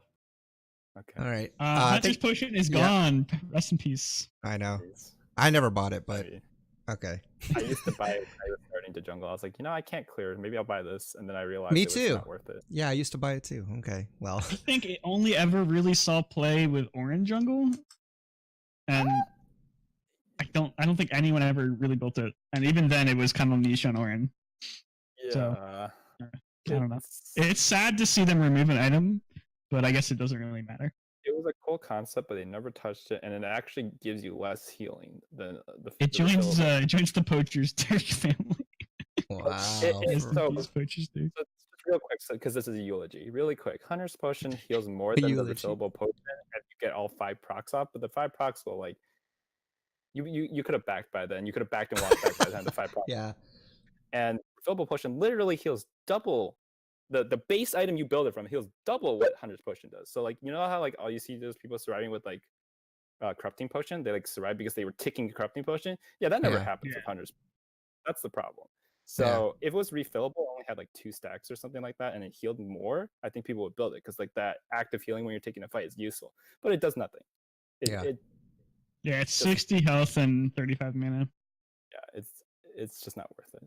It's I guess it's a 250 gold item. Most things maybe if it was the same cost as refillable. Yeah, if it was just like a cheap upgrade. And you had to have smite item to take it. Yeah. I don't know. It's gone now, so it doesn't matter. Rest in peace. Let's talk about Man Immune. Base damage increase. Man Immune. Damage. 10 more AD. That's pretty 10 big. more AD. So Ezreal mains. It makes your backs as Ezreal slightly stronger if you didn't have quite enough gold to get Sheen and Man Immune. Maybe you just get Man Immune and it's not as bad. I don't know. Yeah. It's nice. It's pretty bad. Man Immune already gives AD innately as its passive. So like it just compounds, and Ezreal's not in a bad place. So I'm actually kind of surprised. Does any other champion build? I don't know. No meta builds involve Man Immune other than him that I can think of. So I think they need to do something to change that. I like this change. I agree with Kevin. So I play a fudge ton of Ezreal. Like he is my main marksman that I played. I have like an Ezreal only account that I just love to play this champion on. He is in a fine state right now. He isn't. I know if you look up like solo queue tier lists and whatever on like champion.gg and ud.gg and stuff like that, you're going to see he's at the bottom, but there's a reason you're seeing him in competitive play. What was the conversation we were having earlier? If you can land your skill shots, what champion isn't OP, right? Well, he's mostly skill shots, and actually his damage can be quite absurd. Most damaged champions, most games, if you're landing what you're supposed to be landing. And if you're not, you have no business playing that champion. So to add an extra 350 gold of stats on one of the first 2 items he builds, especially right after they added some combined cost increase to the Blade of the Ruined King build, if you decide to go that route, this is curious. Like Kevin said, like Ezreal's not in a bad spot, so why buff essentially an item that only he builds? I don't think it was necessary, but as an Ezreal player, I really like this. It helps I don't think it was necessary, but I don't think it's going to make Ezreal like amazingly broken. He is strong in the right hands, and he does have that potential to just never die because he's so mobile. But I mean, it's always nice when your champ gets a little love. I mean, directly. This is if you're fighting against somebody with 20% crit chance that somehow crits you 3 times in a row, now you feel a little better about that. Consistency. I mean, it's just a nice little buff. I don't think it's that big of a deal. But I do agree with what you said. Even though Ezreal's win rate is pretty low, I don't think he's like really that bad. Yeah. I think it's just harder to play than most other ADCs. Yeah, let's go ahead and move past there's visual effects and that's cool. But matter. let's talk about the. Oh, go ahead. The only thing I wanted to talk about visual effects change. Literally 1 second. Jack's E now has an indicator, which means that people will be able to see where the stun is. Yeah, that's nice. That's about it. That is pretty good. Yeah. You'll never know where that. Yeah, that's me. So I'm glad that's in there. Thank you. Thank you, Riot. All right, let's go talk about Aftershock now. This is a pretty big deal. You want to start that off, Nighthawk? Aftershock. Tell us what happened there. So the main reason that Aftershock is getting changed like it is there was a lot of abusers for it, which really shouldn't have been taking it. You saw Rise take it. You saw Lissandra take it. You even saw champions like Lux taking it sometimes, which makes absolutely no sense to me, but apparently it happens. It good. Really, I think a different change might have just been making this more powerful on melee instead of changing it how they did. But this change makes sense too. Really, most of the abusers I think were ranged, which doesn't surprise me because ranged users ruin everything. But we'll see. We'll see if this does. I don't think this will be taken on most champions who were abusing it before anymore. Real quick, the changes, if you weren't familiar with it, they're changing it from flat armor and MR.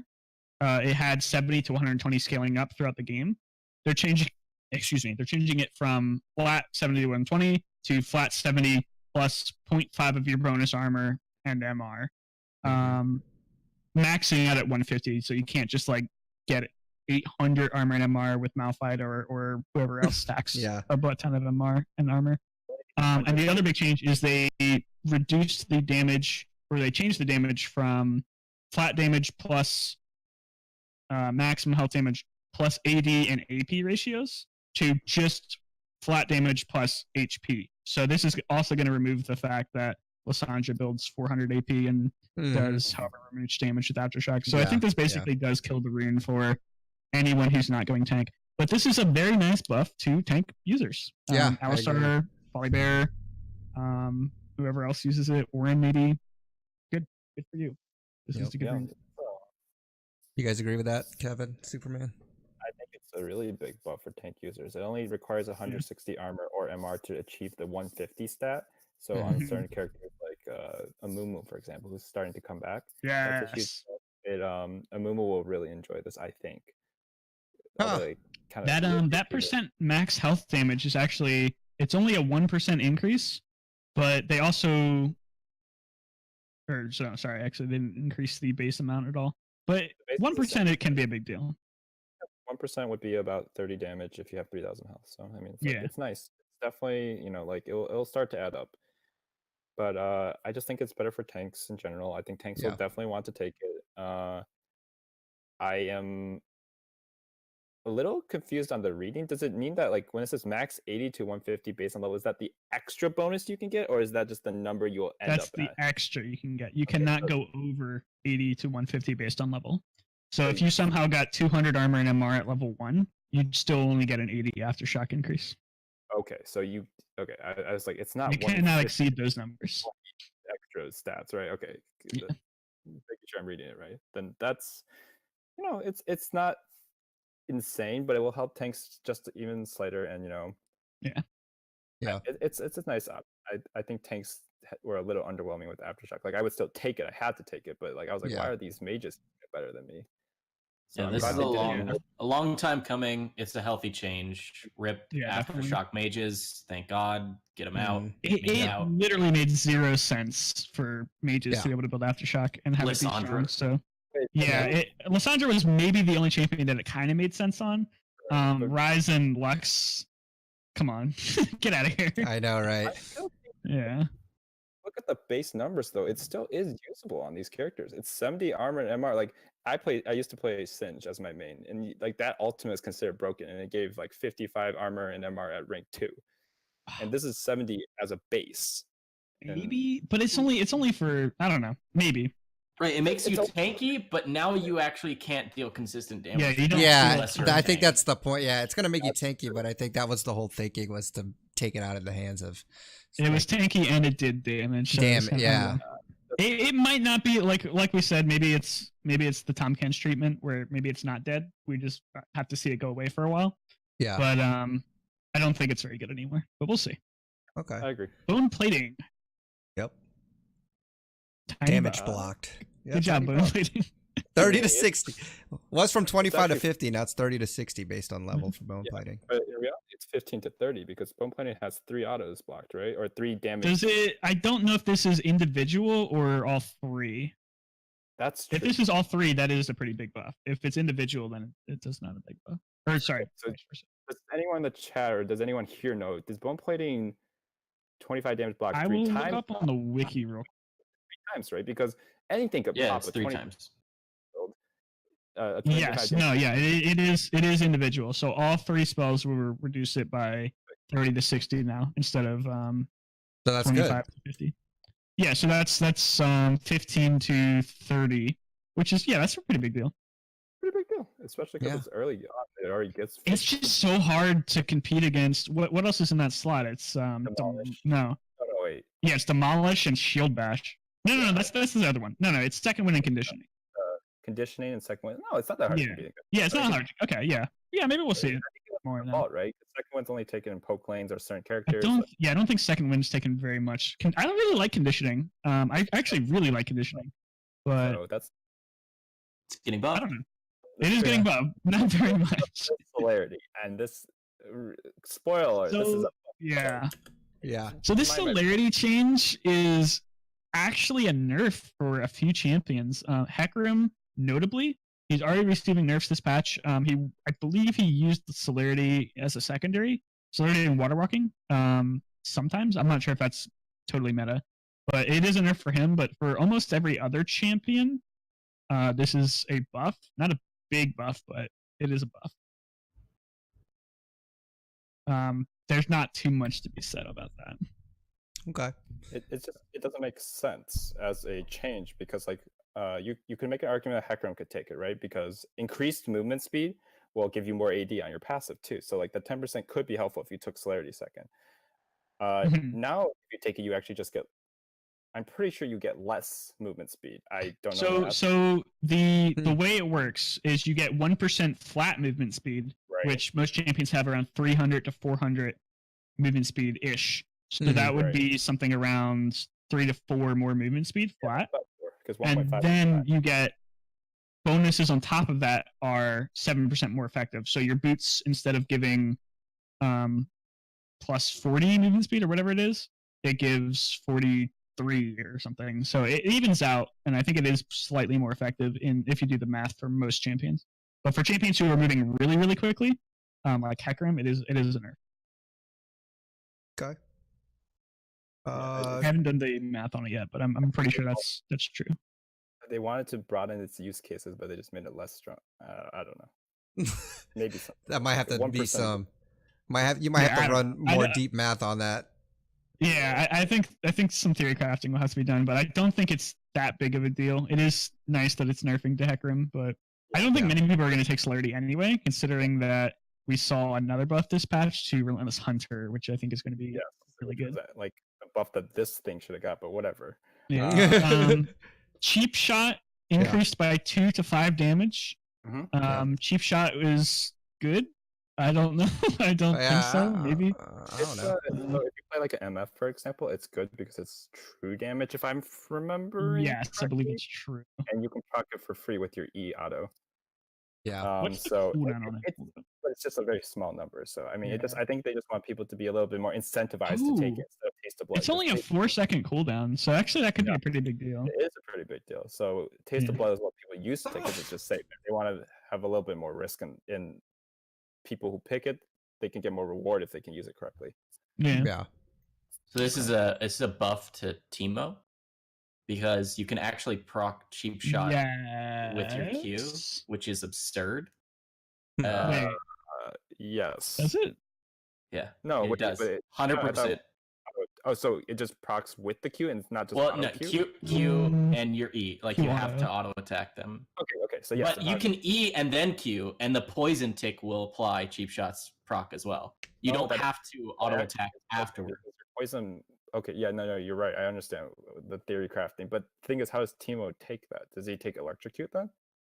No. You can take it secondary. You take it secondary. You go airy, you take secondary. With Relentless Hunter or Ghost Poro. I don't know. Okay. Maybe Eyeball Collection. I have no idea. This is like some very niche theory crafting right there. I don't think it really affects too many other use cases. No, actually, I have a friend of mine, Chump John, who's he streams Teemo only, and he's doing unranked challenger, and he's abusing the fact that he gets 10 true damage, in the middle of those ranks, like 10 true damage every 5 seconds or whatever. Like it's actually absurd in whittling people down. Interesting. In theory. Wait, that is quite a bit. It is. Okay. It's rude. I'm sold. I'm taking cheap shot. All right. The next time you happen to play TiVo. Right. There it is. Conditioning. Yep. One more armor and MR. Why only one? I know, what? They should have just made it 10 and make it a flat 10. Come on now. But wait, there's more. I know. Okay. Yeah, conditioning was always. I always had a soft spot for conditioning just because I really liked the percentage increase that it gave. So I think this is just nice. It's like, it's maybe a reason to take it over bone plating. I don't know. Maybe. But bone plating got a pretty solid buff. Yeah, bone plating got a much bigger buff in my opinion. Demolish, just a tooltip change, doesn't matter. That's kind of nice. Which is really nice. It is nice. It's nice to know how much damage you'll do. Ghost Poro now gives adaptive force when it spots an enemy. That's actually a pretty big deal because Ghost Poro was kind of hard to stack. They made it easier to stack last patch, and now it's even easier to stack because whenever your Ghost Poro spots an enemy, which can happen unless it's limited to once per thing, that can happen pretty quickly. So you might be able to stack your Ghost Poro really fast. If I'm reading this right, I think it means when it someone just walks by, so they don't have to destroy your Ghost Poro. I think it if it was like that, I think it would be too strong. I think it's only if they activate the circle. You know how there's like a big circle around it? They probably have to activate that. But I'm not 100%. Well, I take Ghost Poro, so I'll let you know. But it's really nice because if you actually ran a character with like Yellow Trinket, for example, there were so few instances where you would get to the 10 stacks where you get the bonus adaptive force. Like I almost never, even if the game goes late. If the game goes late, they just clear my yellow wards, and I'm like, well, why? What am I gonna do? There it is. Yeah. So I think they just realized that it was not viable to get max stacks. It's so easy to get like what's it called, eyeball collection to max stacks. Exactly. Yeah. It's like actually pretty. Fiesta. What's the last one? There's Ghost Poro, eyeball collection, and Zombie Ward. It's the one that you clear the ward. Oh yeah, Zombie Ward. Zombie Ward. Yeah. That one's okay. It just depends on if your opponent team doesn't ward, you just feel sad. You're just like sitting there with the super, and you're like, please just drop a ward. Ward, please. Okay, let's go to So it's 12 minutes. Something that I thought I was almost positive that they were going to reduce or remove the plus 10 movement speed off of magical footwear. I was almost certain that's what they were going to do. Too. Yeah, they did nothing. This is almost nothing in my opinion. I don't think this matters at all. In my opinion. Even at 8 kills or assists. So if in the first 12 or 10 minutes of the game, if 8 kills and assists happen, you'll have the magical footwear at the same time you would have had it without that buff. Because it's the takedowns now do 45 seconds reduced off of the timer on your magical footwear instead of 30. But the base time is 2 minutes longer, so you can't just sit around doing nothing. Okay. Yeah. Gotcha. And you know how Fiesta I think it'll still be really, really good. Yeah, I think it's still really good. I don't know why they did it this way, but it's fine. It at least makes people more proactive, which is good. Yep. Yeah. It didn't kill the rune, which is good. Yes. Relentless Hunter. This is something I'm really excited about. I love Relentless Hunter. I think it's one of my more favorite minor runes to take. So they're giving it actually, I believe, 7 more move speed once you have it maxed stack. Yeah. And that's not minimal. 7 is a lot. It's not minimal at all. The base movement speed bonus is already 2 extra, and then you get 1 more per stack is what the change is. If text is too small for the chat. What I'm confused about is Relentless Hunter was one of the better runes in that like tree already. Like Ravenous Hunter. Yeah, I think since they're buffing Ultimate Hunter. Yeah. And Ravenous Hunter's always like been kind of pretty good. Yeah. They kind of just figured that they should. I'm surprised they didn't buff Ingenious Hunter here. I don't feel like you don't see that very often. I never see that. Maybe some supports. Too hard to balance though, because Ingenious Hunter on characters like Skarner, for example, where you take Predator and you take Predator, it already lowers the cooldown of those actives by 40%. That is insane. It also lowers the cooldown. Is it really 40%? It's 40. Wait. That seems like a lot. Fact check. Because that also sounds like a lot. Fact check that real quick. So I'll fact check, but we can keep talking. No, you're right. You're right. 40%. Okay, so I was playing Skarner. I'm not crazy. That Malkite comment made me really skeptical of my own. Yeah, that's actually. I guess you're right. I'm surprised we don't see Ingenious Hunter more. On certain characters who abuse it, it's actually crazy, and it also lowers the cooldown of your trinkets and your wards. So if you drop blue trinkets, red sweepers, or yellow trinkets, that's also lowering that cooldown. It's actually a very, very good rune. It's just that people don't read, so that's why they don't use it. Yeah, it's one of those things where Riot says they refer to it as like it's hard to see it working, even though it's powerful. It's just like there was a champion a while back that was like that. I forget who it was, but it's just like this champion's so strong, but you don't really see him do anything. So yeah, whatever. Speaking of Ultimate Hunter, oh yeah, was it ZZ Rot? Well, it's that ZZ Rot when you actually take like Cosmic Insight and Ingenious Hunter and you have it. You actually can have two. Like you could, if they didn't replace each other, have like two on the map at the same time. Yeah. It like the cooldown is less than a minute. You see, basically every wave can place or replace your ZZ Rot. Like it's absurd. Yep. Yeah. So this next change is Scorch. You get 5 more per level, just flat 5. Scorch is on a 10-second cooldown, so not quite as abusable as Cheap Shot, but I think this is just a nice change to any poke mages or poke supports that want to be both because you're Teemo. Can you go both? You can go Scorch. Yeah, Scorch. Scorch is blue. I forgot. Scorch is kind of hilariously a joke early on, but this is a 50% buff. Like, don't let the 5 fool you. It's a 50% more damage. At rank 1.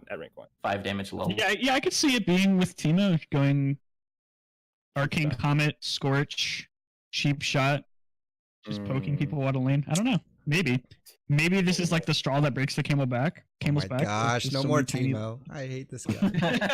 Oh my gosh. I don't know. We'll see. It is hard to outperform in that slot. You have Gathering Storm, which is pretty good.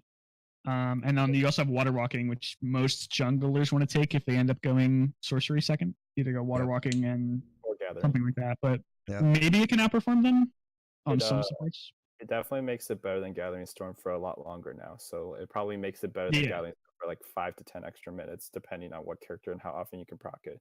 So the value of an early kill is priceless. So, you know, if you make the opponent DC because of Scorch, Gathering Storm won't do that. All right, last but not least, Ultimate Hunter for the rune changes. This change is awesome. I love Ultimate Hunter. I loved Ultimate Hat, and I was so sad when they moved it to Predator or whatever this domination. 25% max CDR once you get the max stacks. That is a big deal. With Cosmic Insight, that is a 70% CDR on your ultimate. Karthus loves this. Although you probably don't want to probably don't want to take Cosmic Insight on Karthus. You probably want to take Presence of Mind. But it evens out to where this is like 65 to 70% CDR on your ultimate once you get 5 stacks, which is really not that hard on somebody like Karthus. That's interesting. You only need assists, not kills. Yeah. So this is 40, I believe, around a 46-second cooldown ultimate late game for Karthus. That's less if you proc Presence of Mind. If it's additive, I don't know how it works mathematically, but Presence of Mind takes the base cool. No, not Presence of Mind. I meant Ultimate Hunter and just Ultimate Hunter. I don't know if it's additive. I believe it works like just flat more CDR. I think it behaves like if you had 65% CDR, but I'm not positive. If you think about it, that means that Earth would be a thing, and there's no way that's a thing. Well, Karthus is on like a 40-second cooldown on Earth, isn't it? Yes. I will look up Ultimate Hunter and see if they have any. If there was a rune that added 25% CDR, because think about it, Cosmic Insight is powerful because it gives 5% over the cap. There's no way Ultimate Hunter gives over the cap. It stacks multiplicatively with regular cooldown reduction. This means that the effective reduction is less than advertised while you have CDR from the sources. So you are correct. Yeah, it's 10% extra for 40% times 25%. Yeah, 10%. So it actually is. I don't know if this has been updated, but it says it's a 55% cooldown reduction on your ultimate. I don't know if that's updated for the new change. But yeah, it is. You're right. It's nowhere near as big as I thought it would be. Or else we would literally be playing Earth and Rise would be broken, right? That's still maybe you crazy. See this taken on champions that don't build a lot of CDR now. Then I take it on Nocturne, for example. So I have my Nocturne out every like 30 seconds when I get to late game. It's hilarious. Yeah, I don't know. That's interesting. Yeah. All right. The Let's move on. Yeah. At least change. The big this one. Scuttle change. Woo! Oh yeah. Thank the Lord. Bot lane is playable again. Mid lane is playable again. I know, right? Yeah. Every lane is playable again. Such cancer that you had to push for priority no matter where you were. Yeah, no matter Unless what. you've been living under a rock or a scuttle crab, the change is they are pushing back the spawn time from 2 minutes to 3 minutes and 15 seconds. So a 1 minute and 15 second delay, which means that almost every single jungler will be level 3 by the time they get Scuttle Crab, unless something terribly wrong happens and you're clear. So this is huge. Not only so there's so many implications to this. This is unironically one of the biggest changes of this patch. And this was a huge patch. So real quick, even off the bat, this has a change where these Scuttle Crabs will also give more gold and XP when you take them. Because it's later in the game and they scale around average level, they'll give you more gold and XP, which means they're more valuable to take. And that's just like the very tip of the iceberg as to what this change means. This change not kills, but it really hurts those junglers who are super strong at level 2. Yeah. And they just wanted to fight over Scuttle Crab and beat you up on Scuttle Crab. Udyr is a prime candidate. He would murder you if you get anywhere near his Scuttle Crab. But there's dozens of other examples, and this is so happy. Also, the ramifications they extend outside of the jungle. Like a lot of the meta mid and top laners or even bot lanes were picked partially because they were, lane bullies were strong and carries were strong, but also they're now nerfing the valuable or the value, whatever. How value prio is. Yeah. So, because now, Prio's still valuable. Like you can invade and stuff, but now it's just like how League used to be played, where people didn't know what prio was, and the junglers just did their own thing, and then they showed up when they showed up. So this also means that you're a lot less likely to run into another jungler when you're getting the crab. You have a 50-50 chance of picking up that crab at the same time they do. And then depending on their pathing, they might just be on the other side of the map. So there's a lot less chance that you'll just die if you accidentally get face checked by the enemy jungler after you've used your cooldowns. So that's really nice. This change is also really good for every single jungler who had no CC at level 2 and then had a CC ability at level 3. So something like a Mumu, Skarner, although Skarner probably takes W or E second. It's really good for any champion who had trouble dealing with that Scuttle at 2, but it didn't have problems dealing with level 3. So there's so many good changes. I'm so excited. I think also what's nice about it too is it I feel like it just opens up the possibility now for how many, what kind of junglers we're going to see out there, because it did really feel like that. I mean, even in laners now, because like you talked about priority, a lot of times, when I was just jungling, and I saw that both my top and mid laner were really bad early game junglers, it was almost like, okay, this is going to be rough, and if I'm not a strong early game jungler too, then it's forget about it. So I think it changes what you're saying, not just the jungle role, but even it bleeds into the individual laning roles, because that's not going to be such as big a deal like those levels 1 and 2. I also think without getting that earlier river vision, I mean, people obviously can still ward it, at a certain time, but spawning at 2 minutes and then you basically get a free river ward if you took it. I think Riot's been on this kind of path of removing as much vision as possible, so we could see more ganks, maybe more early ganking. So while early game junglers might not be fighting for the scuttle, they may now be looking for those ganks.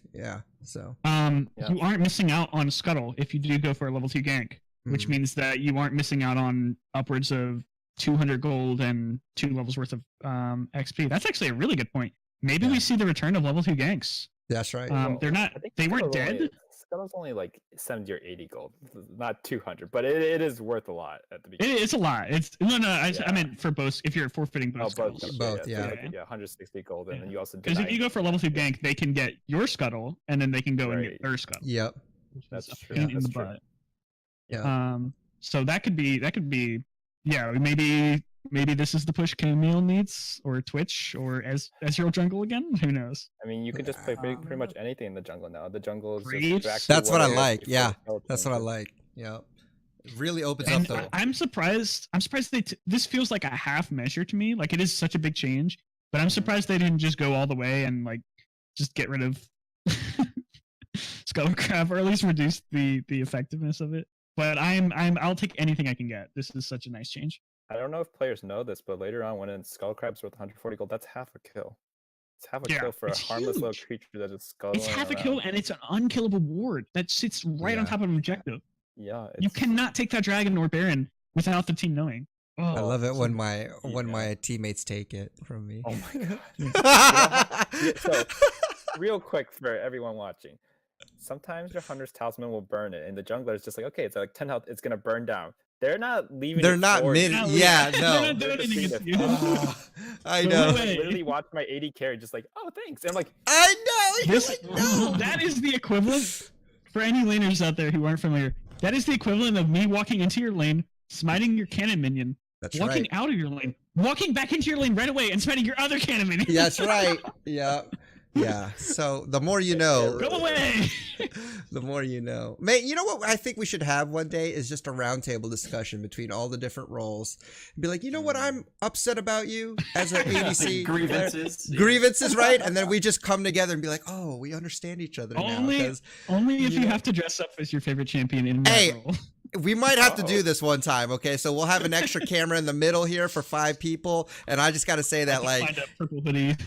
Look, I mean, to be honest, like, I know I'm kind of memeing here, but look, there's a lot of times where you're spending most of your time learning one role, right? And so you might not know a lot. Like, I didn't know a lot of things about junglers until I started playing a lot of jungle. I'm like, oh, that's why my jungle can't gank whenever I demand him to be there, right? You know, just for example. But, you know, I don't know. Hey, we might put that out there sometime. But anything else on the Rift Scuttler or what other things are there, or any thoughts in general on? We're pushing about 2 hours here. I think I'll break it up into 2 parts, just because it was. I mean, it's perfectly fine. A big patch. It's a big patch, and I don't want to leave anything out. So we'll break it up into 2 segments. You know, I'll release them on 2 different days. That way, people are digesting it. But is there anything else in Rift as far as Rift Scuttler, or anything in the patch notes that you guys have to add?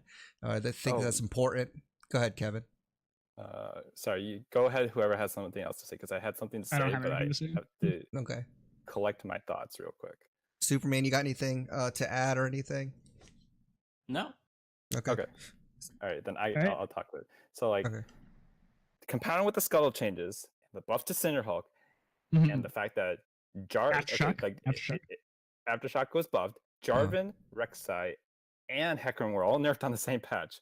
But you are going to see some like weird junglers. You're going to see like some people might pick Nautilus, for example, because he does so much damage right now, and he has so many stats, and his clear is decent with Cinderhulk. You'll see, I think, Orange Jungle. Just don't blame your teammates. If they pick something like a tank jungle, these could be viable. Oh, Rek'Sai also got nerfed. So like, just all these hyper carries are just out of the meta suddenly. At least not out of the meta, but they're not like S tier anymore. They're probably just as oppressive. Yeah. So the game has changed drastically, and it will take us a little bit of time to learn about it. But experiment. Don't just pick the same thing every time in the jungle. It's going to be fun. So I urge you to go try like Rammus or something. I think Rammus is actually pretty good too. Yeah, that's a good point to make. Closing thoughts. Yeah, I like it. Closing thoughts. Nice. Give Blitzcrank a try. I think Blitzcrank might be really good. I'm excited. I'm down. I like it. Okay. And all right. Don't cry over spilled Tom Kench. Closing thoughts. Don't play Rakan. Closing thoughts. Don't play Rakan. Oh my god. Oh, no. Okay. Well, that's gonna do it for. Hey, if you guys got questions or comments or feedback, you can always email us at the allinpodcast lol@gmail.com. You can also tweet us at the allinpodcast. But hey, I want to thank my co-host. That was a long patch, and so lots of exciting changes. I think fact checking is going to be a fun episode when we do that next week, just to see if all these changes, what it did to the meta, and see if some of the things we predicted actually came true. So it's going to be great. I want to thank Kevin, Superman Casting, Nighthawk for joining me as always. Like I said, guys, it's going to be a lot of changes, so don't flame your teammates. Enjoy your time on the Rift, experimenting new things. But until then, don't be too toxic, guys. And we'll see you on the next episode. Take care.